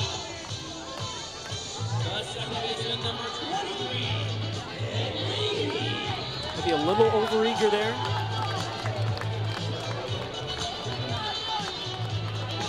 That was the first pitch changeup from Egloff. That's good work from Egloff. You know Winland wants to swing. If he sees fastball and then the string gets pulled, he might pop that up or ground out. And he popped it up. Vic Leahy stands in. A 417-foot blast to left field back in the 4th. Breaking ball hooked, foul. And that was a hanger.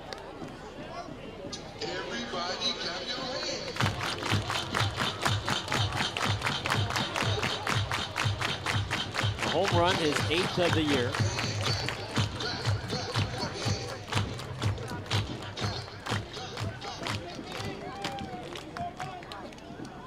Last year, 14 home runs, just 58 games.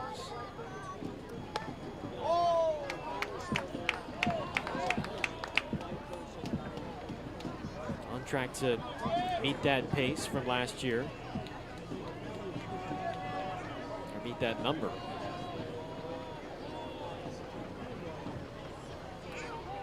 Two-one. Back. Yeah, a couple of these. I mean, the breaking ball has been good today, but now he's over 100 pitches. A couple of these are just breaking a little bit early. He loves the hanging breaking ball. Got a hold of a high fastball in the 4th against Egloff. 2-2 pitch. 3-2.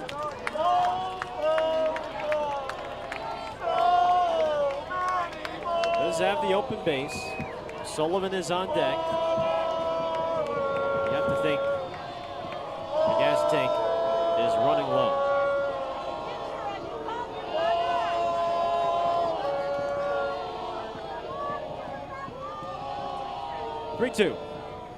Got him.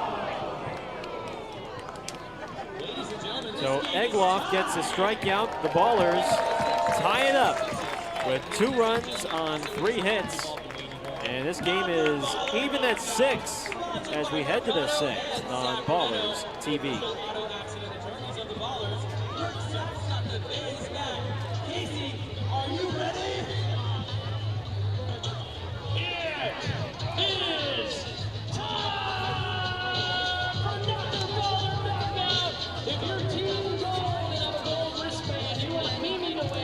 If your team green and you have a green wristband, you want Ebon to win.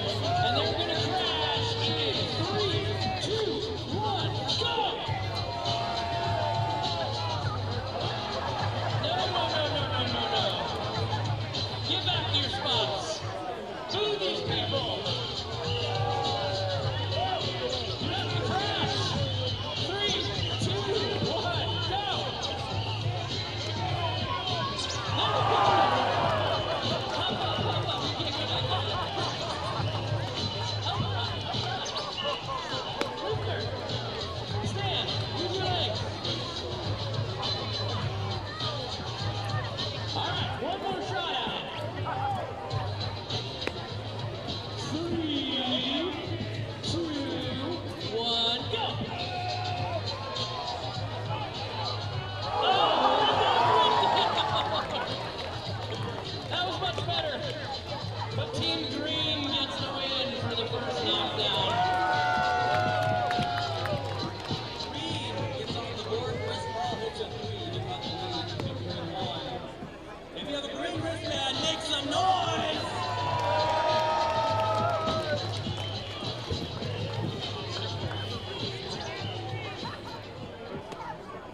Top 6 from Ramondi Park, Gareth Kwok, Tyler Peterson. Appreciate you tuning in on this Sunday.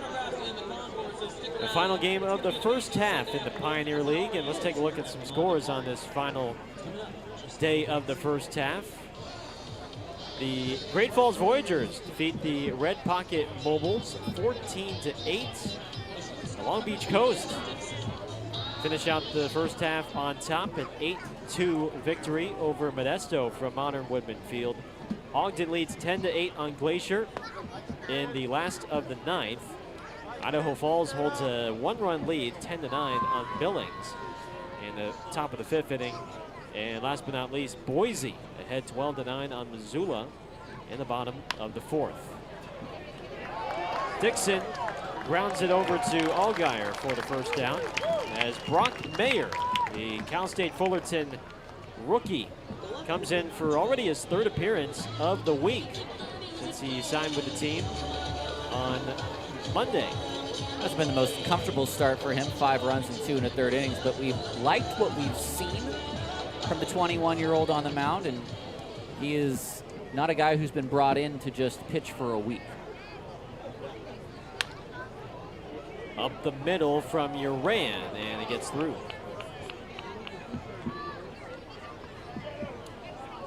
Mayer, still just 21 years of age. He won't turn 22 until next month. He last threw on Friday in the series opener. 2 innings, 3 strikeouts, 3 hits, 3 runs, 2 walks.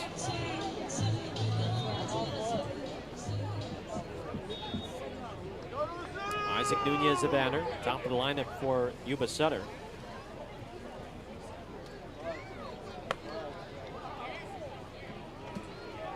So with that Long Beach win, they will end the first half with a record of 37-11. That ties Oakland's record for a half. Isai Santos moves over to make the catch, and now the runner may have been caught lacking. Oh, Uran just gets back in. 2 outs. He was halfway down the second, and then Santos. Oh, that's close. That's a correct call. That's really close. From Colin Brown, but that was. It's way too close for what that play is supposed to be, which is a nothing play. Why was he halfway down the second base? That's my question. Ball is being challenged. Ball 1 low, but we have a challenge from Oakland. After a So the call is a confirmed ball.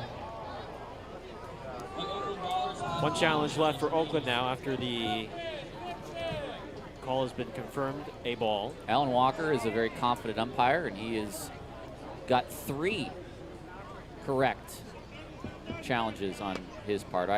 You could say 3 incorrect challenges that go the way of the umpire. Yes. Josh Phillips ahead in the count 2-0.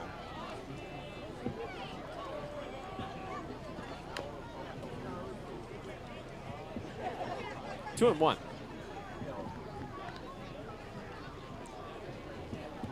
Phillips has seen a couple of balls go over his head in today's game. He wants to do something with the bat.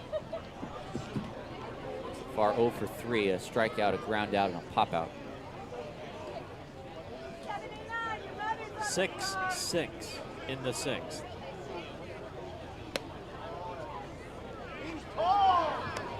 So far, pardon me, didn't mean to talk over there, Gareth.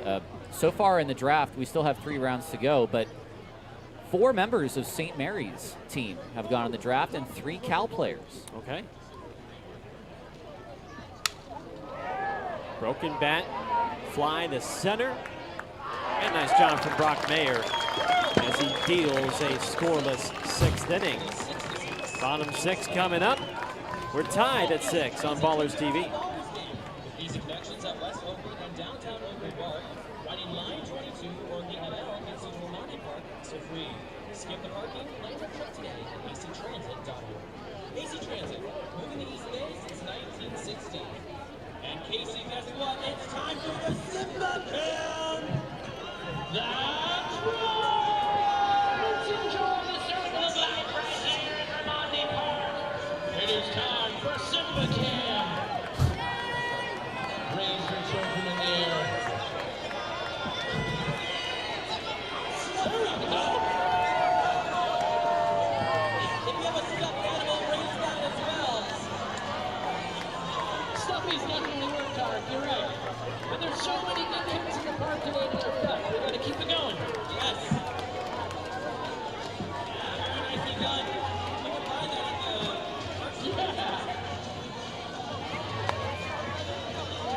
That's way too cute.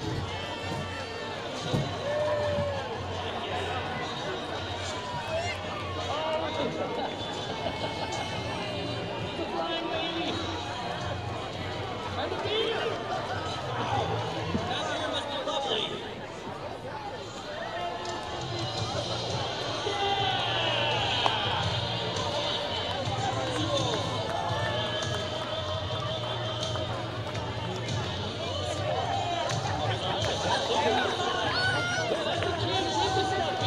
That's awesome. Oh, the Ballers were amazing. My baby. It's Yuba Sutter called to the bullpen in the last of the 6th inning. 6-6 is our score. Ballers trying to sweep the Freebirds to close out the first half, and it's the right-hander Drew Aguiar who comes in for Riley Egloff. Ballers faced Egloff for the first time today. 5 innings, 6 runs, 9 hits, 1 walk, and 2 strikeouts for Egloff, and what will be a no decision. With Sullivan, Beal, and Santos to face Aguiar, who last threw on Friday pitched 1 inning and gave up 1 unearned run.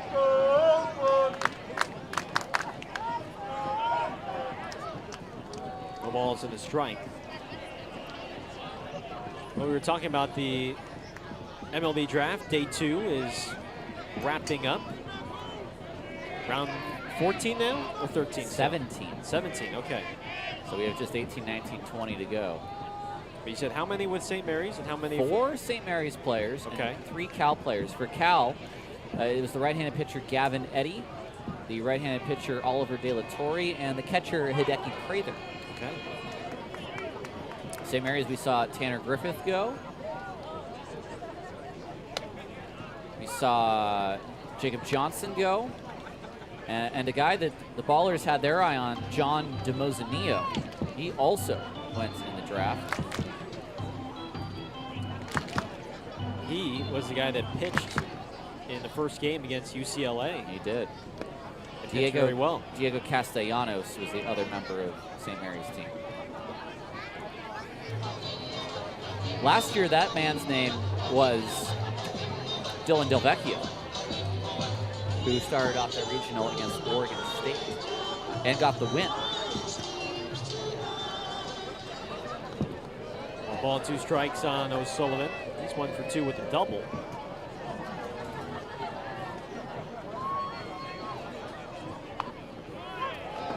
Strike 3 on the outside.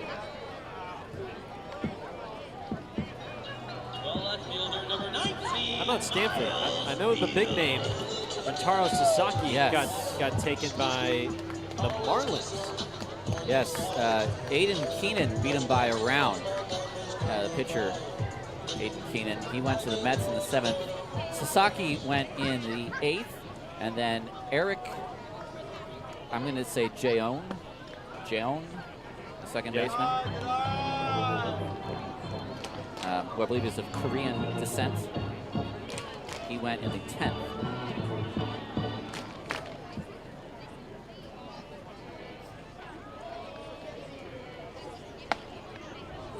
Beal takes a strike.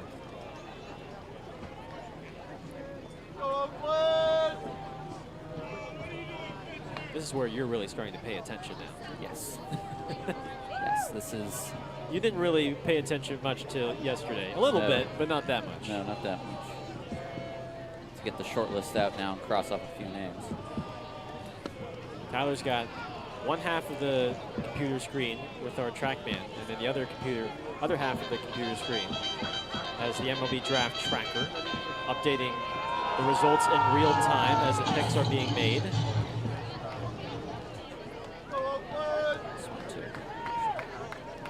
1 ball, 2 strikes. I don't know if you feel this way.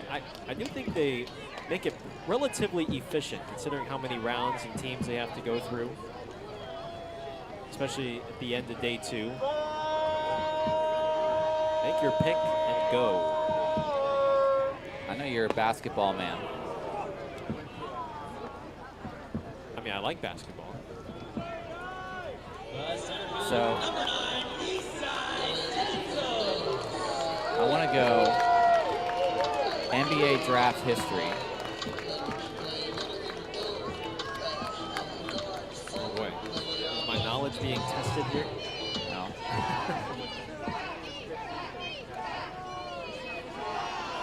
Here's Santos.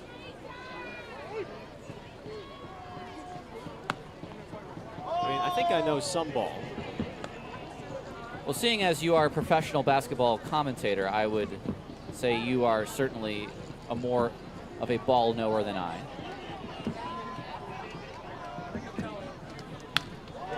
Ground ball to second.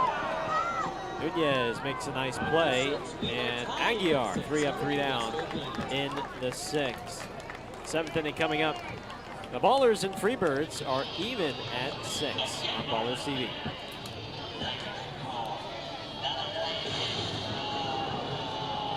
Last call. This is your last call for all alcohol and concessions. Alcohol and concession sales will end at the first pitch of the 8th inning. So plan accordingly to get a bad drink and some delicious food. Down to you, Casey. It's time for the merch booth, and it's also last call at the merch booth. And today we have these amazing Scrappy the Raleigh Blossom plushies. You saw some of them earlier in Sympathy, and they are here at the merch booth right now. These things are amazing. Also, we have one left of our championship edition gray hat signed by the whole team. You can get this last hat right now at the merch booth if you come on down. And of course, we do pin training in Ramondi Park, so we have lanyards, we have a bunch of pins that are available. We'll finally all trade pins with you too. So come on down to the merch booth right now. Last call for Ballers merch.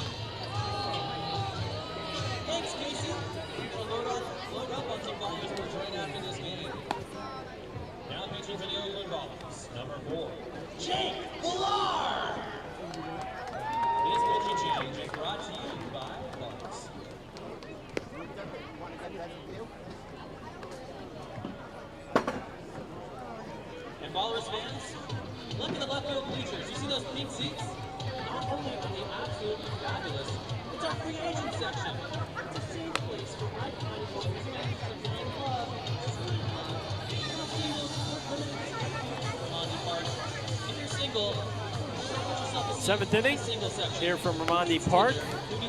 This will not be the last inning as we are playing 9. Contrary to what we had said yesterday, the fans spoke, you voiced your opinion, and we are playing 9. And Jake Villar takes over for the Ballers in a tie game. 6-6 on this series finale. The rookie out of UC San Diego last through on Friday through an inning and 2/3 of shutout relief with 2 strikeouts. Picked up his first professional win on Thursday against Modesto. Zach Chamizo leads off.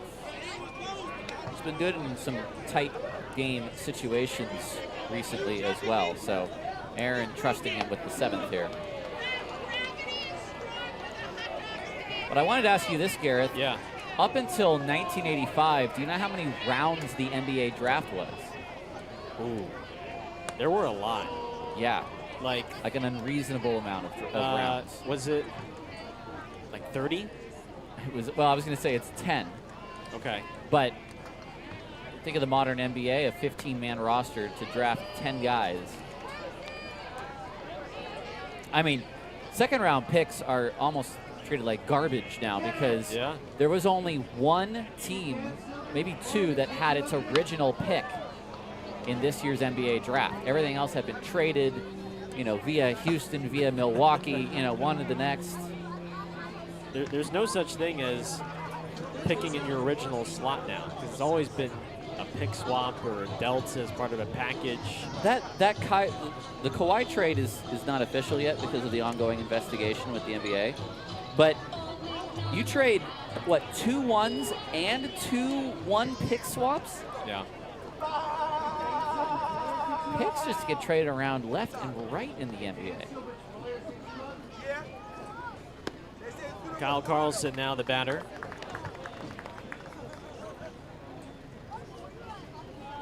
It's just like, all right, here, take our 33rd. Second round, you have it. Right back to Villar. To second for 1. Got him off. Great work by Villar there. Through to his spot. Let's watch this again from the high home angle. You'll really get to enjoy it. Gets the ball, turns, throws to the spot. Leahy gets there, and then in stride to first base. That's a pretty double play. Pitchers were working on their PFPs earlier this weekend. And boy, he was right there ready to field that baseball. It's 100 miles an hour off the bat as well. Here's Kirchner.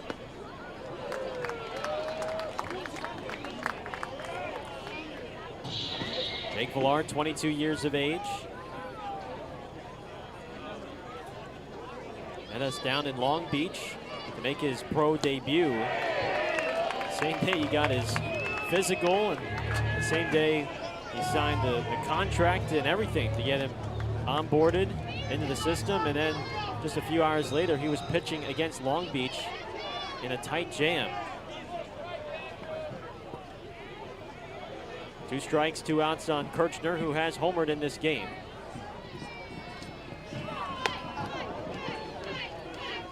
He's actually a triple away from the cycle. Double homer and a single for the Cal State Fullerton rookie.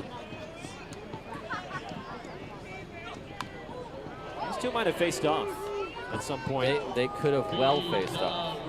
You're looking at Fullerton and UC San Diego. Yep.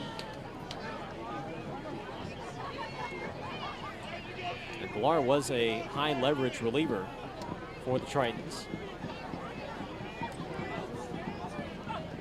Got him swinging. How about Jake Villar, since he has arrived with the Ballers? 3 up, 3 down in the 7th. Time to stretch. It's our Planet Fitness 7th inning stretch when we come back on Ballers TV. It's time to sing, taking out to the ball game.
It's the Planet Fitness 7th inning stretch. Your 7th inning stretch brought to you by Planet Fitness. We've got ourselves a good one, folks. 6-6, bottom 7. And Jaden Kalora, Jake Allgaier, and Jeter Ibarra will face Drew Aguiar, the right-hander. Aguiar delivered a scoreless 6th, and he will return for a 2nd inning of relief. The catcher number 18, Jaden Kalora. The Ballers win would extend their win streak to 4 games, and it would mark their longest win streak of the season.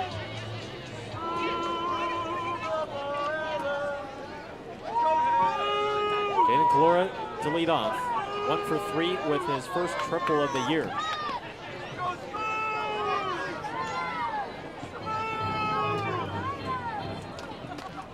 Some pretty easy work for Aguiar in the previous inning. 2 Ks and a ground out on 11 pitches.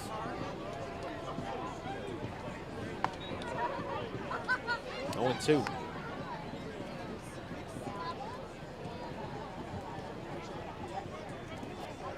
Aguiar, a rookie out of Cal State, Monterey Bay. Just wrapped up his college career with the Otters. Is that what they're called? Yes.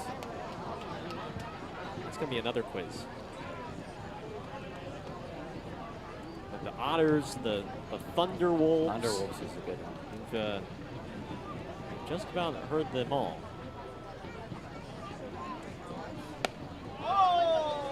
Good take, 1-2. I think, you know, obviously there's fewer teams in the G League and you're coming in contact with fewer players, but the number of colleges that have basketball programs has to outpace the number of colleges with baseball programs. Yeah.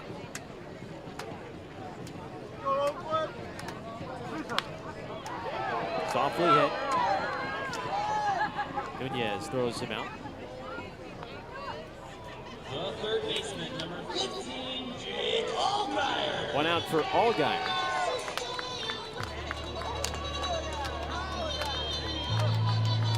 I'm trying to think, what is the weirdest mascot in the G League?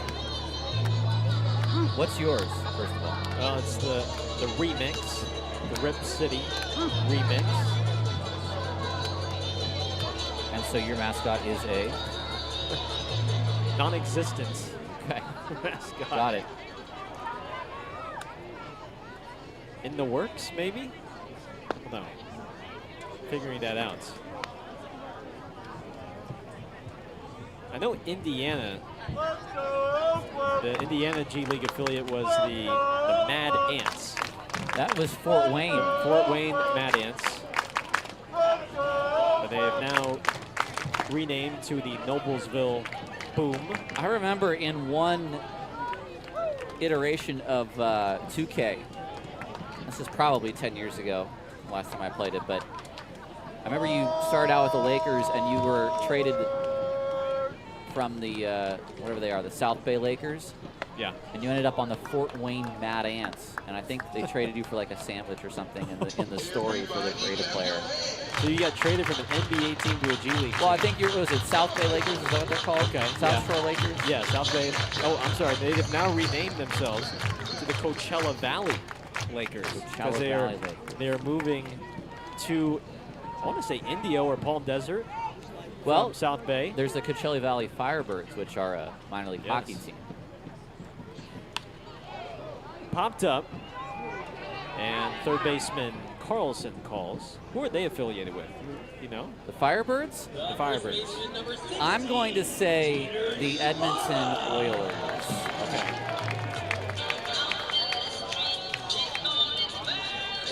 There's a lot of Canadian teams that have put their, oh, no, it's the Kraken. Oh, the Kraken. For a while, the Calgary Flames had their AHL team in Stockton. The Stockton Flames. They played, I believe, in the same either arena or complex as the Stockton Kings. Adventist Health Arena. Well, I can't help but see that this roster for the Freebirds also Adventist Health. I know a thing or two.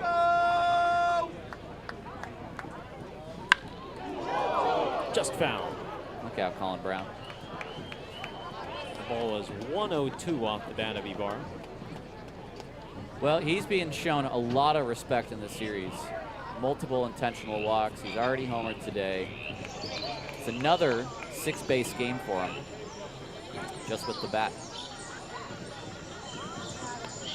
Now on a 14-game hit streak.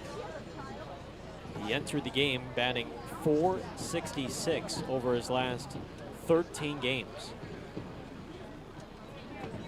21st homer of the year back in the first. And Aguiar just may pitch him very carefully here. Doesn't want to leave a mistake for the Pioneer League's home run leader. Noah Blythe is on deck. Crack to right, but foul. 2-2. 2014 fans at the ballpark on this Sunday afternoon.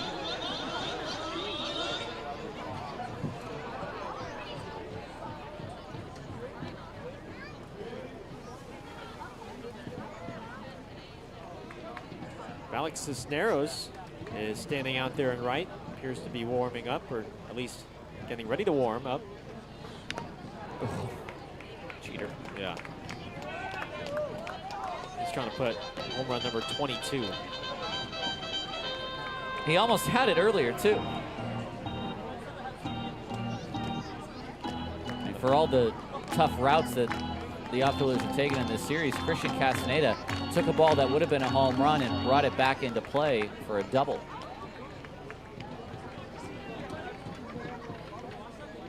Two pitch. Got him. Aguiar, 6 up, 6 down in 2 innings of relief. 8th inning coming up. Yuba Sutter and Oakland tied at 6 on Ballers TV. One more time. We have Christian in gold, we have Sammy in green, we have Scrappy the Rally Possum here to judge their dance moves. We are going to start this thing off with you, Christian in gold. Let's see what you got.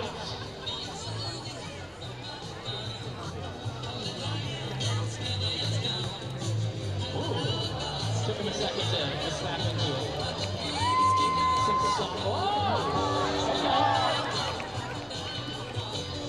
All right, Sammy, let's see what you got. Jump in there.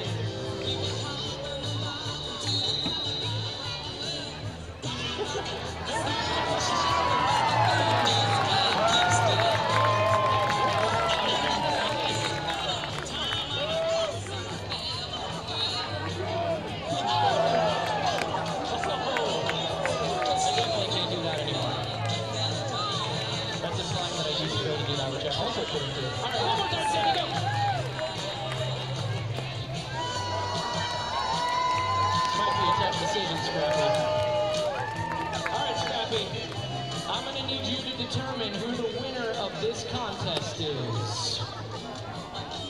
No pressure. Scrappy has chosen gold! And gold has won! If you have a gold wristband, you will win a prize at the gate to show your gold wristband. Congratulations.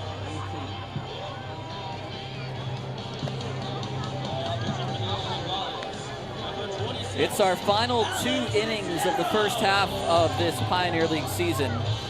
And Oakland's most used right-hander, Valek Cisneros, comes on.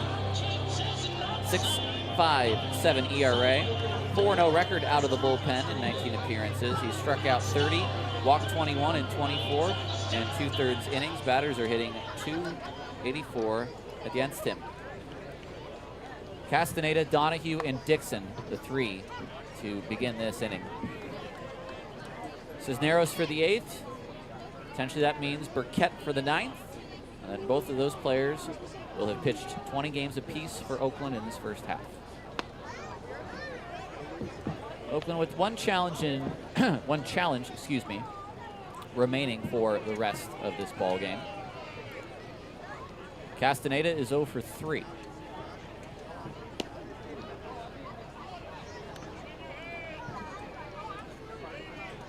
I guess if this game had ended in 7 innings, we would be headed to a knockout round right about now, but think of this more as a regularly scheduled extra innings game. How about that? Yes.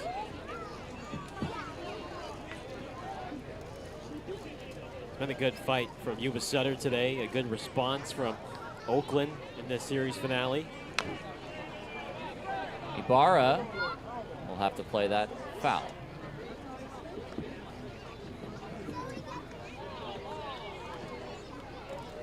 Just 2 rounds remain in the draft. We've seen another Stanford athlete come off the board, Court McDonald, to the Rockies to begin the 19th round. And then former Cal Bear P.J. Moutsouridis was drafted in the 19th round, which means that both Jared Advincula and P.J. Moutsouridis have gone in this draft, 2 former Cal Bears. Full count pitch to Castaneda. Let's see if it's the slider from Cisneros. It's the fastball for strike 3. 93 on the outer half. And that's some good velo. It's good velo. That's good paint, as you call it. Right on the outside. Clips the outside. And that's, I think, where Cisneros would ideally like to keep that fastball velo at. 93, 92 with that hard slider.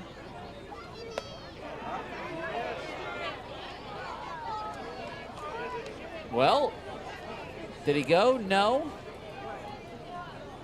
And no challenge. 93 at, I want to say at the top of the zone.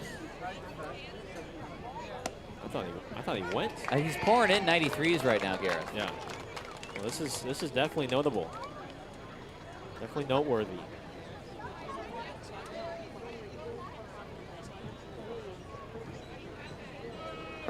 Oh, there's that slider. Not really seen this kind of velocity from Cisneros. And he's been sitting more 89, 90 for much of the year, maybe topping at 91, but boy, the extra ticks of velo is making a huge difference. 1-2. Off the glove of Calera, and if Donahue was just trying to get on base, he probably should have just swung and started running. 2-2. That one does not come back to catch the outside.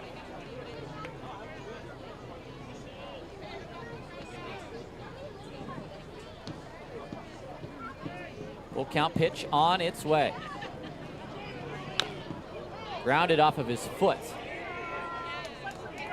And we'll do the 3-2 again.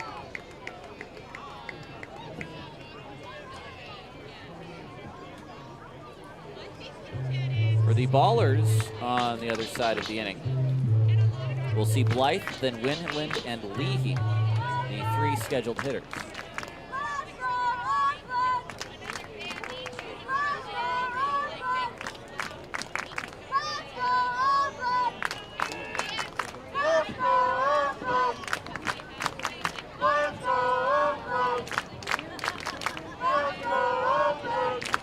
Another payoff to Donahue. Ibarra takes this in front of him, runs it to the bag himself.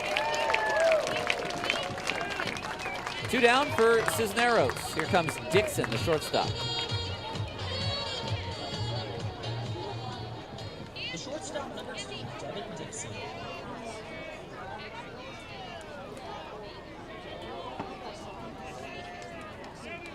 Dixon today has 2 hits. He's knocked a man in. He's also scored a run, a 2-for-3 effort. Big breaking ball is low.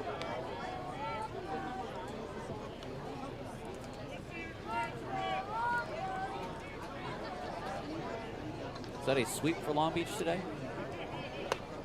I think it is. Over Modesto. Over Modesto.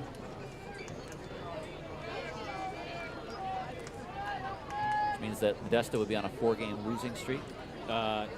Yes, Long Beach has won 4 in a row. Modesto has lost 4 in a row. Which the Ballers like because they want to see potential wild card teams get taken down a peg or two. Yes. 3-1 to Dixon. Cisneros has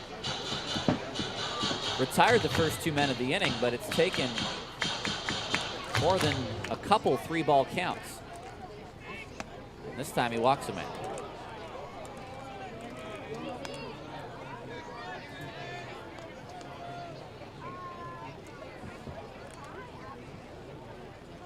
The left fielder, number 12, Cam Uran. Cam Uran, he's been on base twice, a walk and a single. 1 for 2 officially.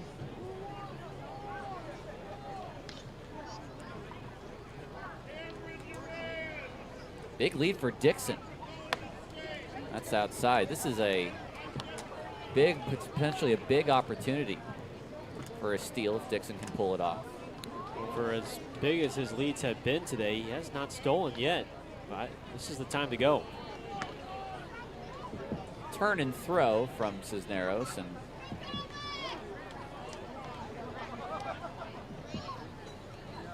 B maybe on that one. Yeah.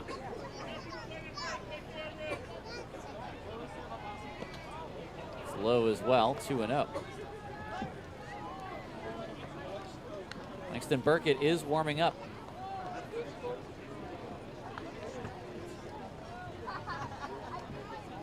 Brennan O'Sullivan comes in, a word of encouragement.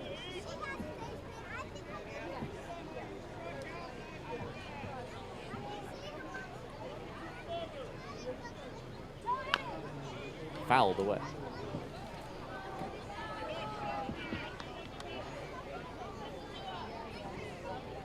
Oakland led 3-0 in this contest. They saw that evaporate. They then trailed by 3, headed to the bottom of the 4th, then put up 1 in the bottom of the 4th, 2 in the bottom of the 5th, and we've been 6-6 since. That's hit down the line and foul. And that would have given Yuba Sutter the lead. Well, now with 2 strikes, you don't worry about the runner so much. Cisneros is a strike away from the end of the inning. Tried turning on that fastball on the inside. Maybe just turned on it a little too early. Dixon would have easily scored with him running.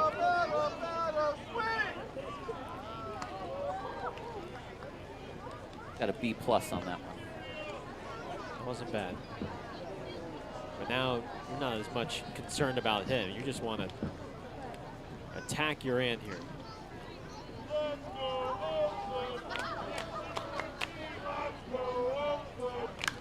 He starts and stops, and this is fouled out of play.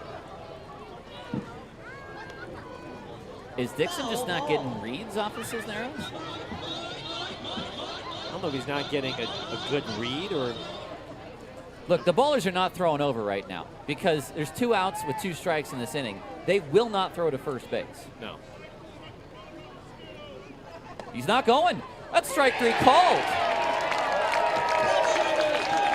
This inning is over. Cisneros strikes out 2. And we go to the 8th, tied on Ballers TV.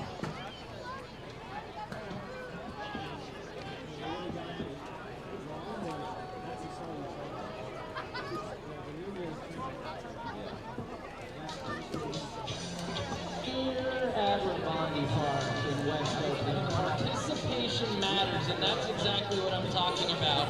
Because we have fans now doing can counters, and I think because of that, I have to award our championship ring to the fan of the game, right here, to Kathy. Thank you so much.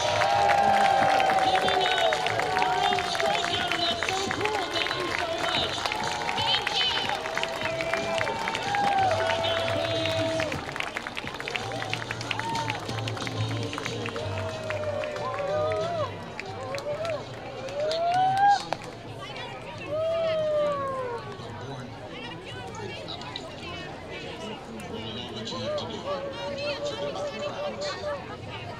side of the screen. The fancy uniforms. No. Comes into our house. Pushes us unleash the fury. If you put your effort and concentration into playing to your potential, to be the best you can be, I don't care what the scoreboard tells you at the end of the game. In my book, we're going to be winners. Tonight, we stay here, and we shut them down because we can. Let's do it, guys. Let's run. These guys. I want you to get up now. Bottom of the 8th. We're tied at 6. Tyler Peterson and Gareth Kwok with you on Ballers TV. The new man on the mound is Rain Pfeiffer. He takes over for Drew Aguiar, who had, at least from what we have seen in the 2 series, some of his best work of the year. 2 shutout innings. 2 shutout innings, 3 strikeouts, no walks. Did a nice job facing some of the best hitters in the lineup. He struck out Ibarra, and he got Oliver to pop out. Now Pfeiffer trying to keep it a tie game. Pfeiffer pitched on Friday through just a third of an inning. Allowed a hit and 2 runs, both were unearned. Blythe to start us off. First pitch is down low. He's got a big arm. And that first fastball came in at 95.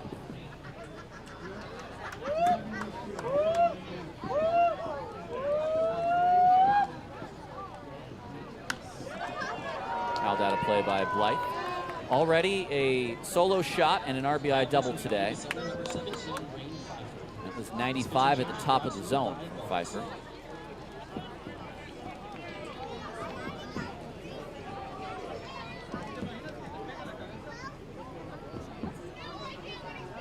The 1-1. Slider is high and away.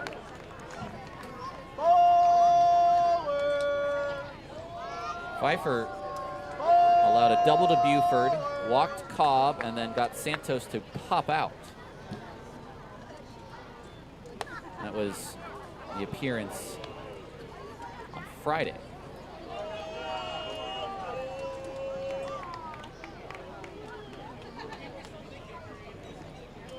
Was briefly with Modesto as well. The 2-2 pitch. Swung on, it's just past the glove of Kirshner for a base hit. Kirshner dove, and it almost looked like the ball hit his glove other than the other way round. And it's a leadoff single for Blythe, who takes 95 the other way for a base hit. Now Noah is a triple shy of the cycle, but that's when I think if you ask Kirchner, he probably should have had it. Still had to make a diving effort, but Oakland with the go-ahead run on first. Ground ball up the middle. It's taken by Dixon, 6-3. That's a double play.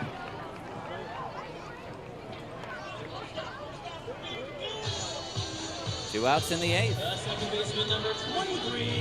Again, a first pitch changeup to Wendland. That's a first pitch out. Here is Leahy.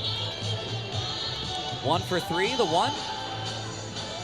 A long home run. Solo shot back in the 4th.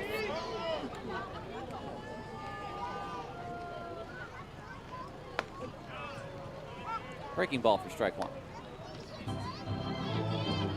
Langston Burkett continuing to warm up in right field. He will likely come in for the 9th.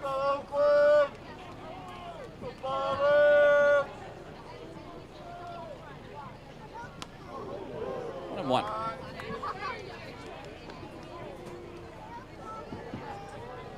We did see one player, talk about local draft picks in the first round, out of De La Salle High School. Oh.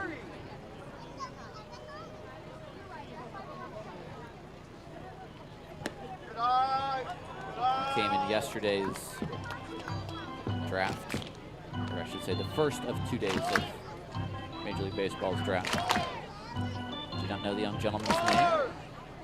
I could look it up.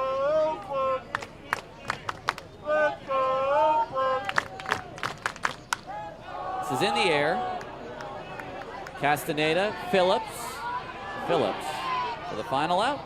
To the 9th, tied at 6 on Ballers TV.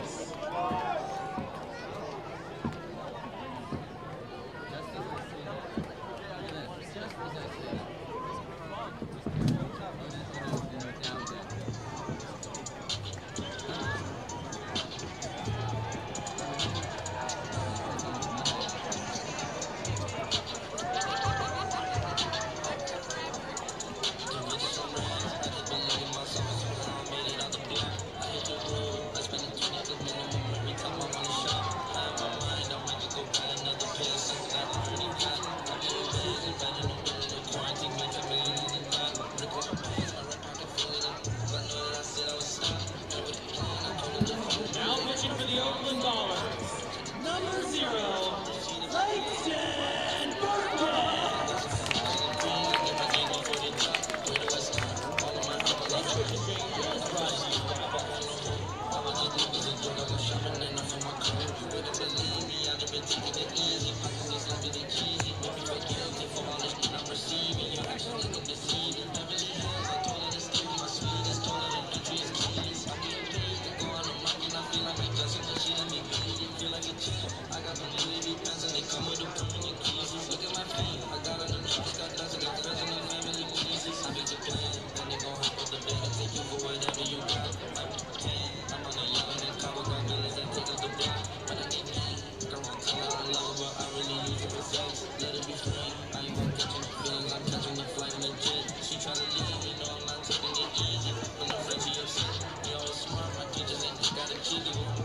Langston Burkett on for his 20th game of the year. Took the win in Friday's game.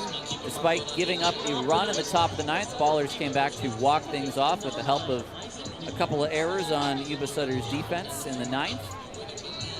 He is 3-1 this year with a 7.25 ERA and does have a save. He struck out 35 in 22 and a third innings. And one of the things that you look at the ERA, you look at the walks, okay. The thing that stands out the most to Burkett is that hitters for the year are hitting 200 against him. So while some things have been inconsistent, that one has been about the same all year long. And we are just getting some really nice performances in the month of July. He's someone that gets swings and misses, and it's all about for him just commanding the strike zone. It's a center. Santos, right before the track, makes the catch.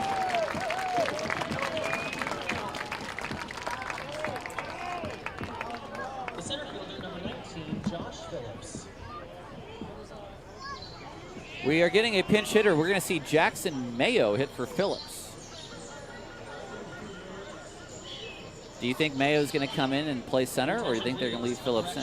Now pinch hitting for Yuba Sutter, number 22, Jackson Mayo. I think you would leave him in. Probably a little bit better defensively than Phillips. Strike one.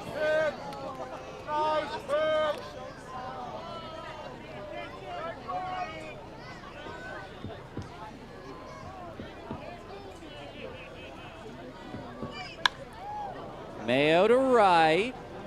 Blythe. 2 outs.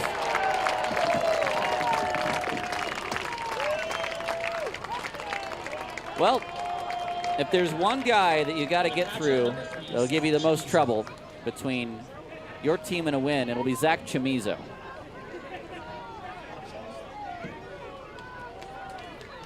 Two-run shot for him as DH on Friday. Leads this team with RBI.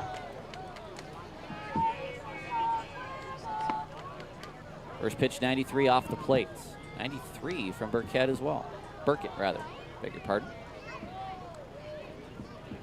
It's good velocity. It runs to his arm side. And that was really the trouble throughout this first half for him, just trying to rein that movement in, but it seems like he's turned a corner and found a rhythm with that fastball.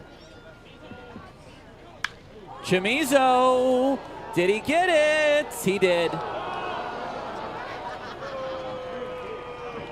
That was what we were afraid of.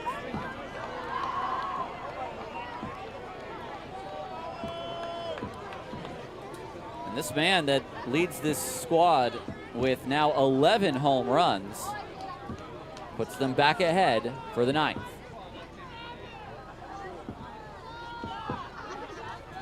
Fastball high and away. 2-0 count. Chamizo can sit on a heater.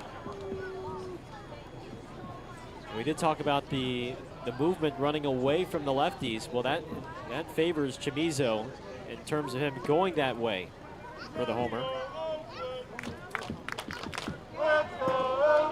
First pitch low to Kyle Carlson.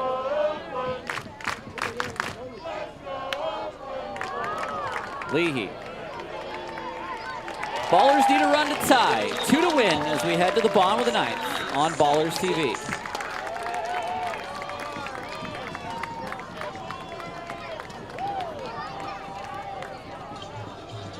Whoa, what's going on? Oh my goodness, Scrappy's running down the field. Casey, what is happening right now? What is happening? Tarek, I think Scrappy is becoming the lollipop of security.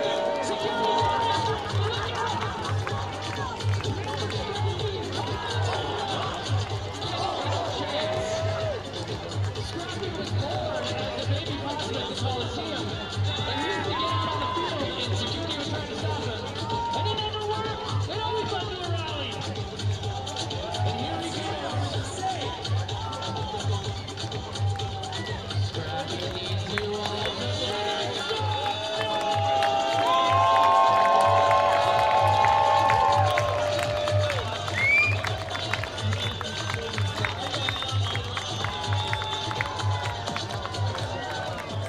Ballers fans in left field, make some noise. Ballers fans behind home plate, make some noise. Field bleachers in the Oakland 68, make some noise. All right, Romani Park, it's the bottom of the 9th. We need you all to yell and scream.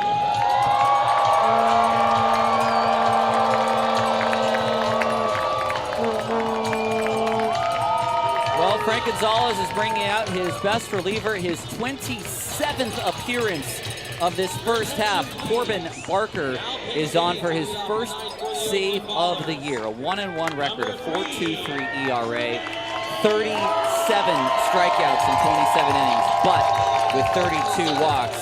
And the Ballers are going to fire their salvos as well off the bench. Jermaine Cobb, who was scheduled to get the day off for the first time this season, well, he's going to come off the bench.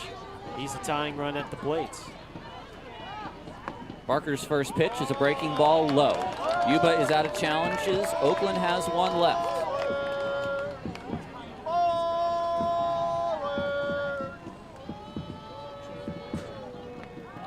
2-0.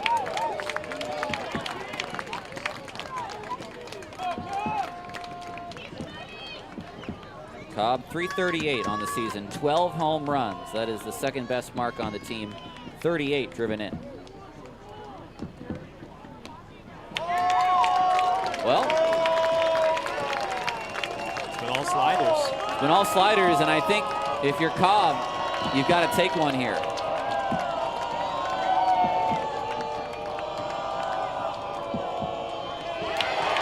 Not close.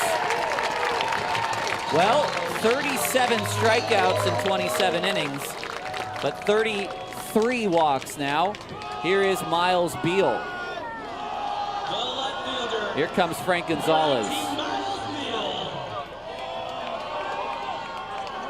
Two things could be at play. A Cobb steal, a Beal bunt. They're just going to run through all the possibilities here. Well, the Ballers this season have not laid down very many sacrifice bunts. just won this entire first half. Jeez. But I'm trying to think of when that was now. I could not tell you. But if there's the opportunity to lay one down, this is the opportunity.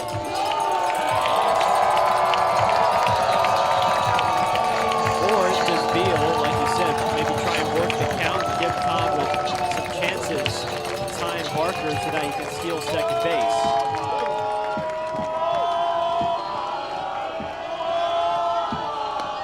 First pitch breaking ball is in for strike one. Kirshner is playing in front of Cobb. It's in the dirt, blocked by Chamizo.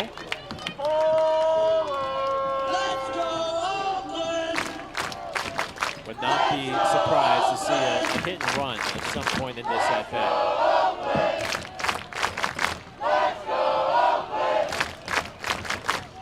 1-1. Pulled back. Great work from Beal. No swing. Grant Myers at second says, great recognition there. Pull it back at the very last second once he saw that ball was going to dip downward. Now do you send Cobb here maybe?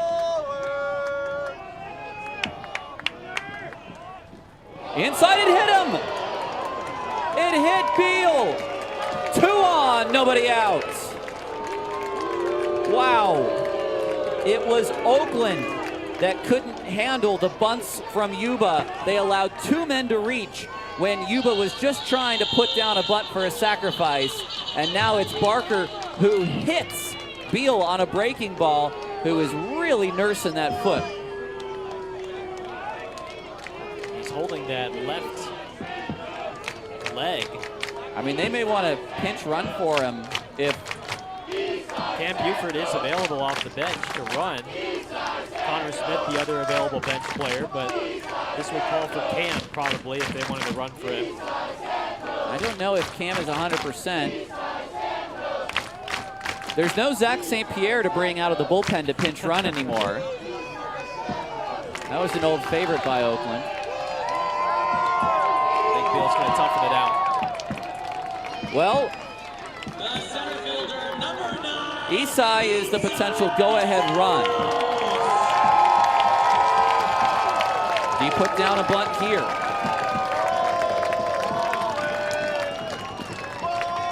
Inside move, and Santos does not tip his hand.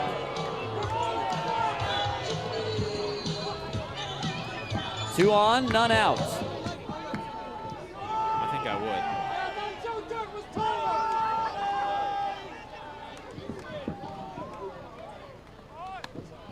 Off the plate for ball one. As much as Isai's been hitting it well this last stretch, I mean, this is the sacrifice situation to get a tying and go-ahead runs in the scoring position. It's a good one. Carlson does his job. That was a great bunt by Isai. Perfect bunt. Now, do they walk Kalura?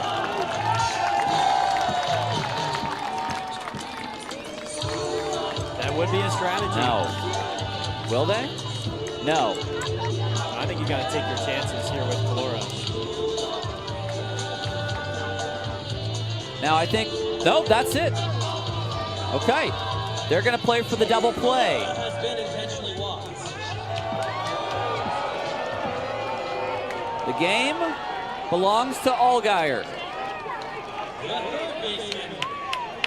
Number 15. Well, this is a strikeout situation or a double play ball for Barker.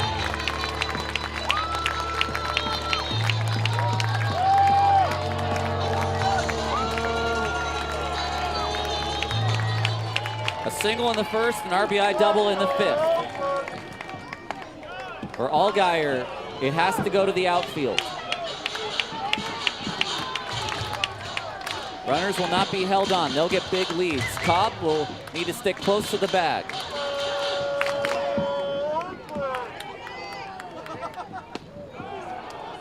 It's a quick 0-2 on 2 breaking balls. It's 2 perfect curveballs on the outside from Barker. Jeter Ibarra on deck.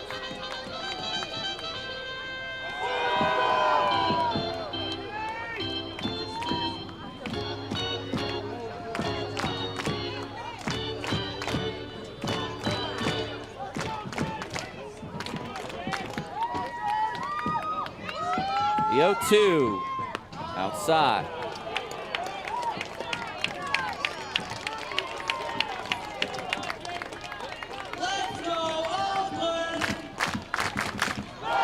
Geyer had a walk-off hit against the Yuba Sutter High Wheelers last year in 2025. Looks at ball 2. It's not an easy take in that scenario. Can he deliver a walk-off hit against the Yuba Sutter Freebirds in 2026? The 2-2 from Barker. Whoa, look out! It's a tied ball game.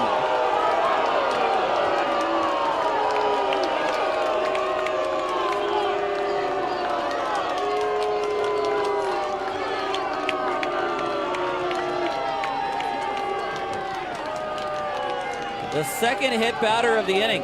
The Ballers do not have a hit in this inning. Walk, hit by pitch, sacrifice, intentional walk, hit by pitch.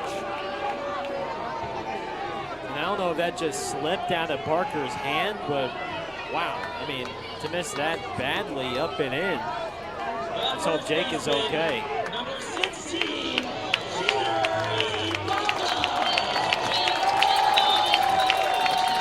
The infield is in for Ibarra. Beal is the winning run at third.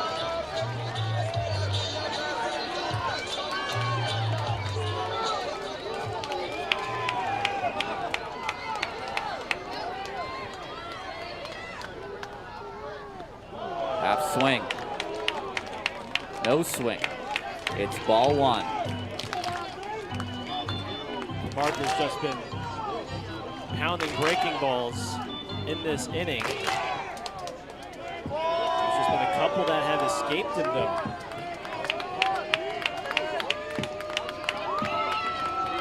A 1-0. That is a good one.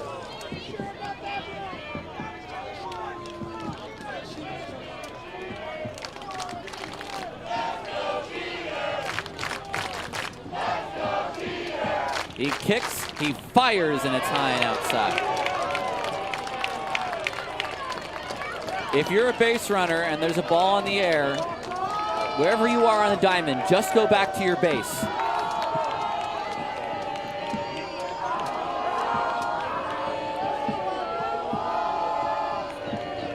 Two-1.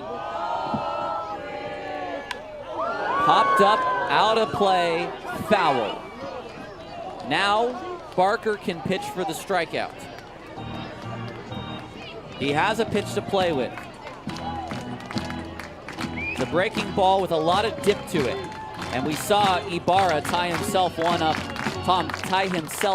on one that came onto his back foot against Aguiar. Will they try to pick that spot again? It's a 2-2 count. They've tied it in the 9th.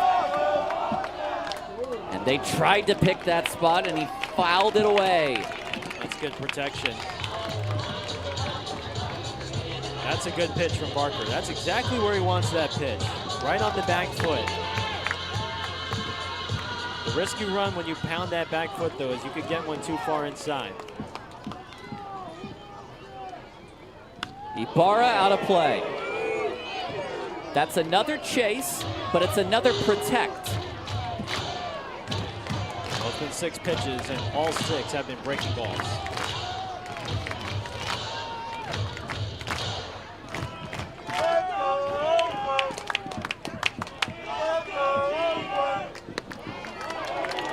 We're gonna go full.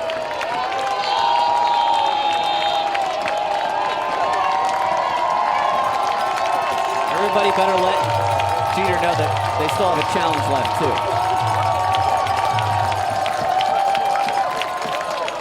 The 3-2 pitch is fouled away. Excellent pitch by Barker. It would have been strike 3, and Jeter fights it off.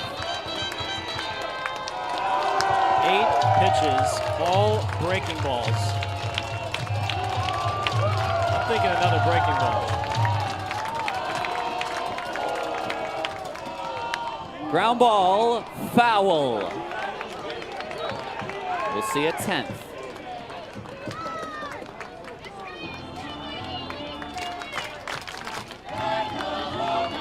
Again, the Ballers do not have a hit in the inning, but they've scored a run and they have the bases loaded.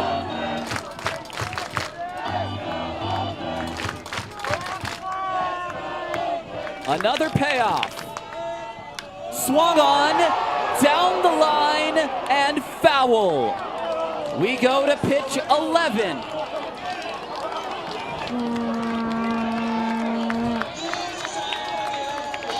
Just one hit for the Ballers in the last 4 frames if you date back to the 6th.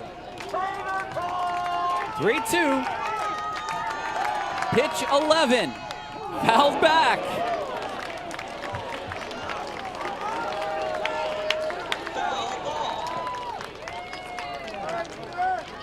I think there's a lot of fans in the chat who are saying, hey, this is what you get with 9 innings of baseball. A 12th pitch.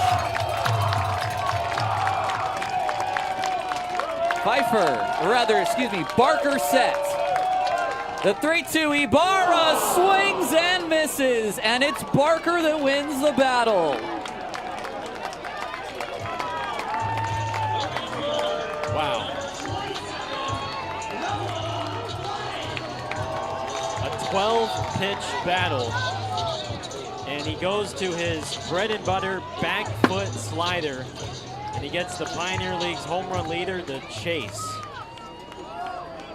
Noah Blythe, 3 hits for him. Swung on and missed.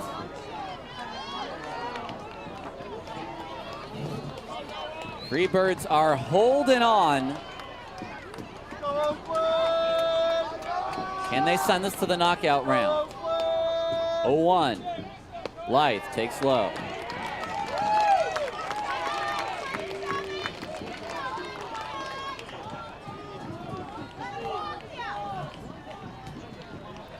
They'll all run if Blythe makes contact. Way outside, and Chamizo, that is a big play by him. Sure is. Neal's got good speed at third base. He'll have to be ready. He can take a decent lead now with 2 outs. 2-1 to Blythe. Fouled away. Tried to front door him on a breaking ball. And now, 2 strikes and 2 outs. What does Barker do here?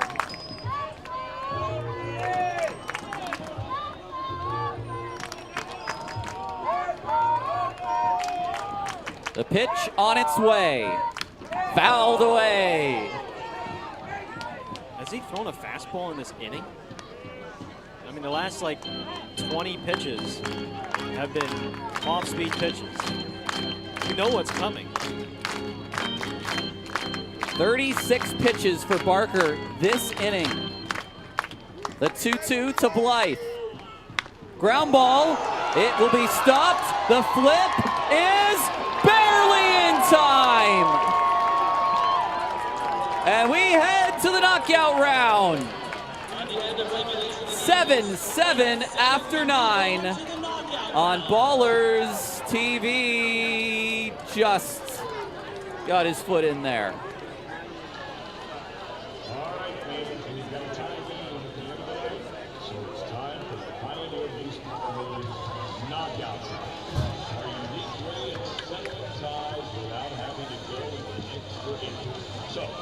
Let's go over the rules while they're setting up the field for the knockout round. Each team selects a player who gets 2 minutes to hit the most home runs before he makes 5 outs. An out is everything swung at that's not a home run. The visiting team hitter goes first, and then the home team hitter takes his hat. If there's no winner after the first round, we'll replace the hitter and have a second knockout round. We'll keep right on rolling until there's a winner. So let's sit back and get ready. The PBL knockout round, the coolest way to settle a tie in all of baseball.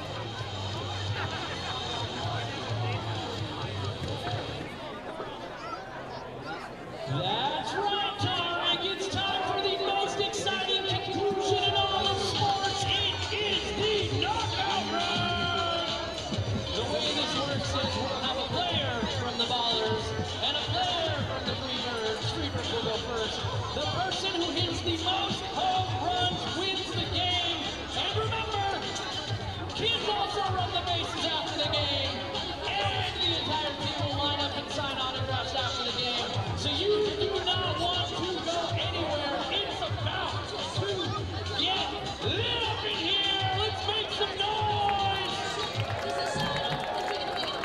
noise. Well, we were tied after 7. We are tied after 9.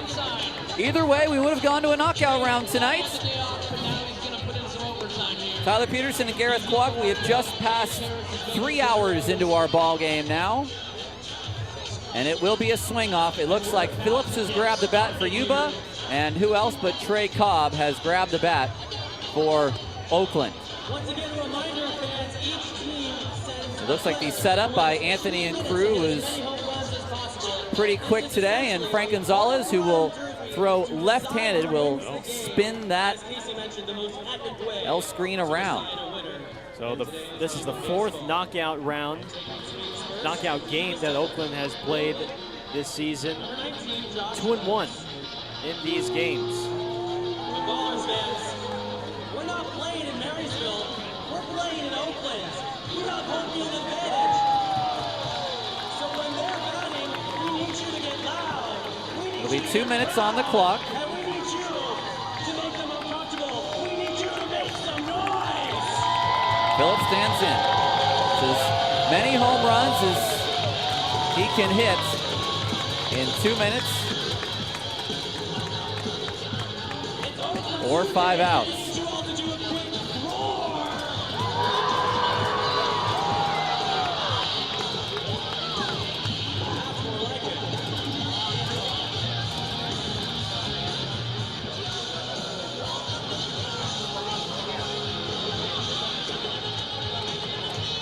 We're trying to get 2 minutes up on the clock.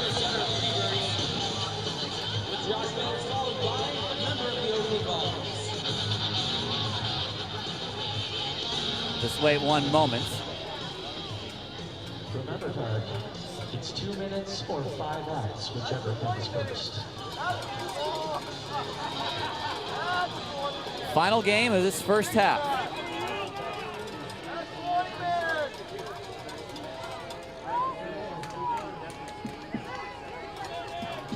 Try any of these presets here. Any of these? When Alan Walker signals, we will begin. And go. Here we go. Phillips. 1 out.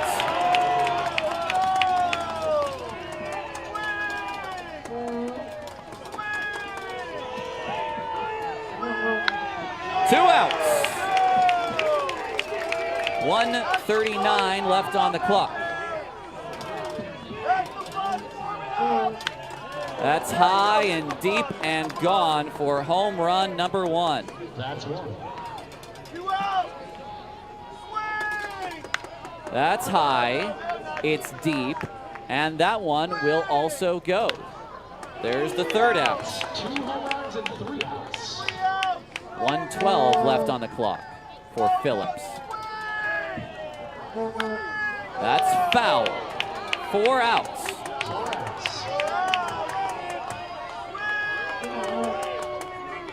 58 seconds remain for Phillips. Swings, hits this. That's gonna go 3 home runs for him. Takes that low. 45 seconds remain. That's 5 outs. So 3 home runs for Josh Phillips. It's a respectable number. It's a number that can put you in position to win a knockout round. I think it's kind of the minimum you want to shoot for. Yeah, especially with how shallow left field is. But this is doable for Tremaine Cobb.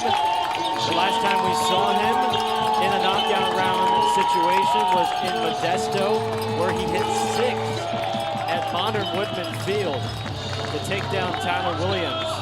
Now he's in a much more hitter-friendly environment.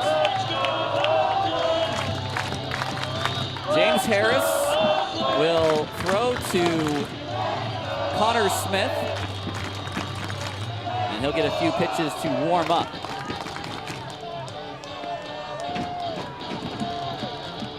So Phillips with the 3 home runs. And once James releases that first pitch to Trey, the 2 minutes will start.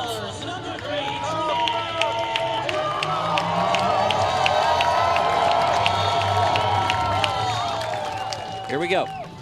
The clock begins. Swung on a high deep drive to left field. Trey's got 1. Swung on a high deep drive to left field. Trey's got 2.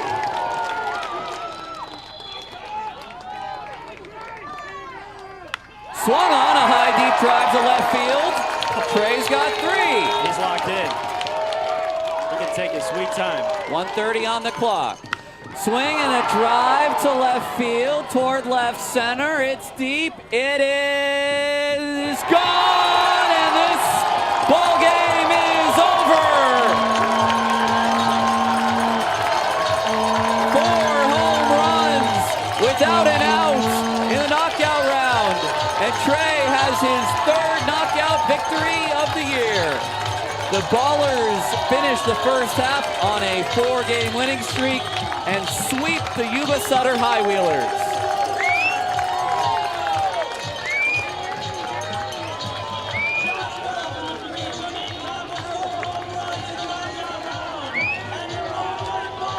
Well, you want to take momentum into the second half, and this is definitely a great way to go out this Sunday before the trip tomorrow morning to Long Beach. We'll go down to the field. Casey Pratt is standing by with our Proposition Chicken player of the game, and we all know who that is going to be.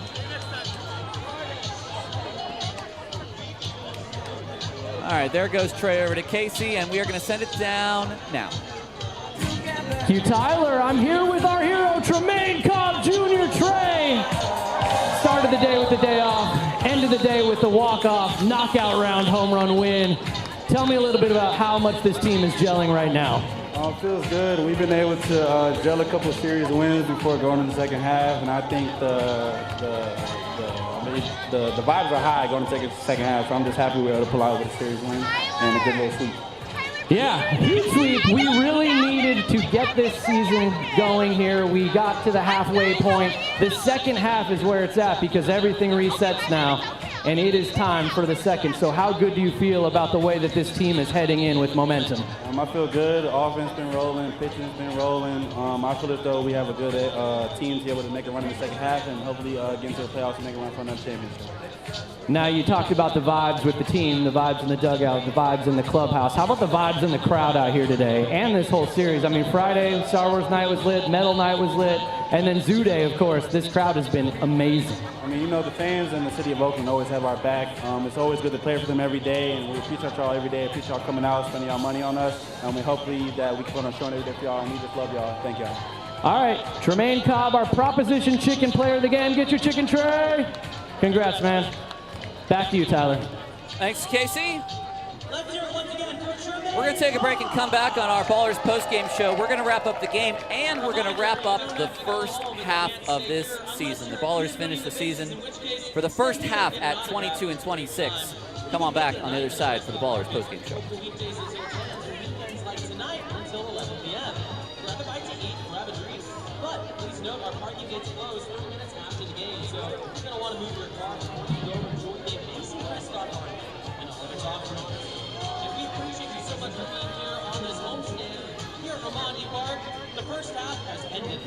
And in this league, there is a first and second half champion.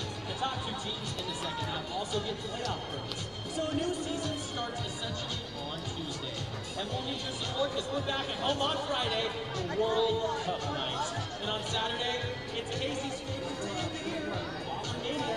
Rumor has it he's getting in the ring, and hopefully he doesn't get too hurt because he does a lot of work for us, and we frankly just don't need that kind of hurt. And on Sunday, it's a celebration of Ricky. And the Henderson family will be in the house to honor the greatest of all time. Once again, the final score, the Oakland Ballers win in the knockout round, 4-3. From all of us here at Milani Park, this is Target Sorry, saying whether you're sticking around or run the bases after the game, getting an autograph signed, or going straight home, be sure to do so.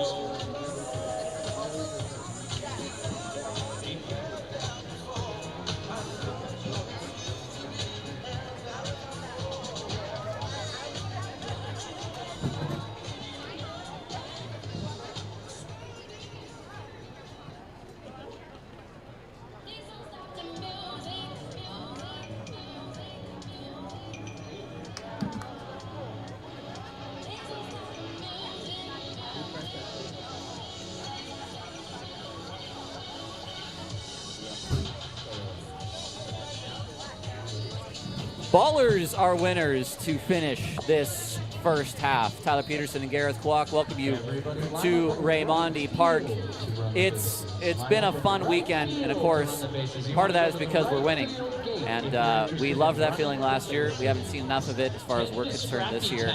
But the Ballers have won 4 in a row. Hey, it's their longest winning streak of the year. That's where you want to be going into the second half. Now, you could say Long Beach won't have much to play for. I mean, that's not exactly true because they will have had a playoff spot already, but the Ballers last year were just as good in the second half as they were in the first half, so they're still always going to be a tough team. But you've been on the road with this team. You have seen the ups and downs. What does this 4-game streak mean for the guys when they board that bus tomorrow? I think it just means that, hey, the pieces that we have in the clubhouse can make a big-time run. Now that you're starting to figure some things out with the sweep over Yuba Sutter, you get the series victory over Modesto, and now you're going in with a 4-game win streak into Long Beach. Like, this is probably the best-case scenario considering how the first couple of weeks went when they were rocky, they were choppy, and every team's going to have their trials and tribulations, but there's always a spot in a season where you find your stride and you start to make a push. And perhaps Oakland is making this push right when the first half is ending, as it just did today, into the second half, which is a pretty good way, a pretty good time frame to kind of hit your stride. We saw it with the bullpen today. They were great. Offense, once again, another strong performance. And you come into tomorrow fresh, healthy, and perhaps with a few more pieces to come into Long Beach next week, and then you can start this second half and try and defend this title. Yeah, let's talk about the work from the bullpen today. Matthew Maloney, 1 2/3 innings, scoreless. Brock Mayer, an inning, scoreless. VR, an inning, scoreless. Cisneros, an inning, scoreless. And Burkett gives up the solo shot to Chamizo, but the Ballers are able to come back in the ninth. Talking about 1 run in 5 2/3 innings. Petersheim, 2 2/3 scoreless yesterday. The day before that, it was a little bit more bumpy. But if we're taking it back the day before, VR, Cisneros, Chavez, all scoreless. I mean, we're looking at a bullpen that is starting to perform in not just, their inning, but in tight spots where they come in. Some great work from VR in the last couple of days. And Mayer, again, with the scoreless inning today. I want to be able to say that, all right, they're feeling good now, they're good to go. That's not going to be true. It's not just a flip of the switch. No. But there is something about carrying that momentum, about seeing the guy before you going out and throwing a scoreless inning. I think for me, the biggest thing this team is the work for, let's talk just Cisneros and Burkett in these last 10 days, their improvement.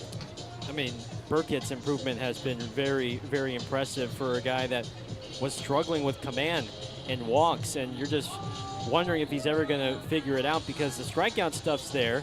You mentioned his batting average earlier in the broadcast. I mean, a 200 or so average in this league is excellent, but just the walks were an issue, and now he's been pounding the strike zone and getting outs. Alex Cisneros has been the setup man that Aaron Miles has been hoping for from him after maybe a couple up and down first couple of outings. Now he's become, hey, that 7th inning, 8th inning guy.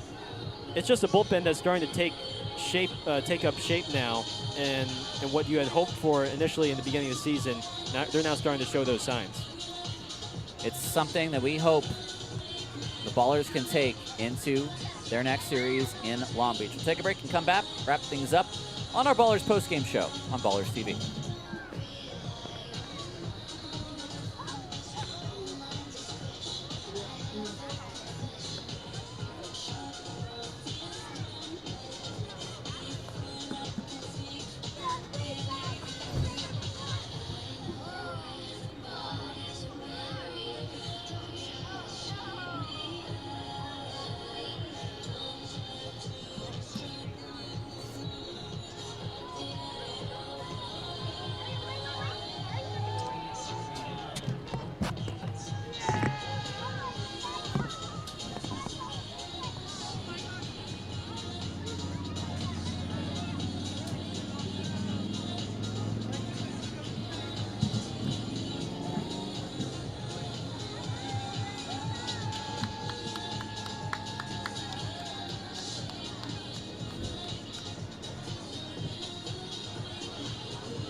Welcome back to the Ballers postgame show. Tyler Peterson and Gareth Kwok wrapping things up on this Sunday. It's a Ballers victory in the knockout round by the score of 4-3, 7-7 after 9 innings.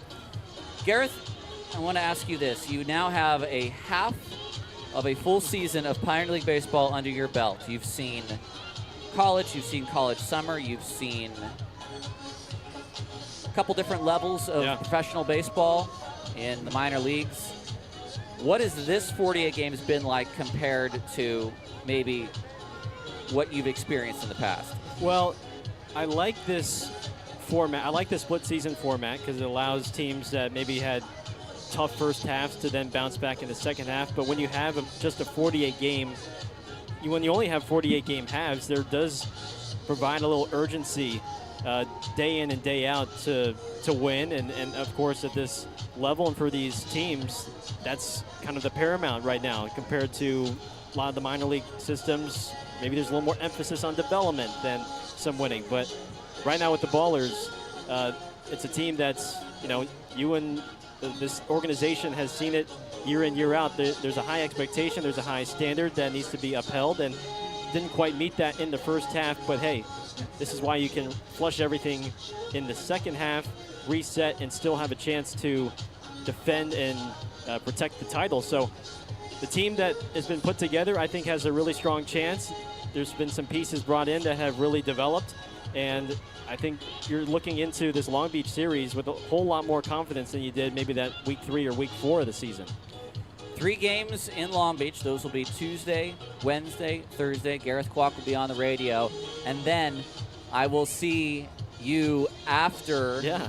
I will see you not for next series at home. Okay. Because I will be up in Yuba representing the club. That's right. And I will be up in Yuba representing the club at the draft, and then I'll be back in maybe 2 weeks after you go back down to Long Beach. I might actually make it back in time for the end of Sunday's game. But you'll have a lot of Gareth. Yeah. Hopefully that brings us some good luck, and then I will see you in a 2 weeks time on that Friday game. It's the Boise series. The Boise series, a new team in town. I want to thank Gareth Kwok. I want to thank all of our press box staff for all their operations, Nico and all of the crew back in Argentina. I want to thank Isabella for being by today as well. I'm Tyler Peterson saying thank you so much for tuning in, and enjoy the rest of your Sunday evening. Trey Cobb takes us home.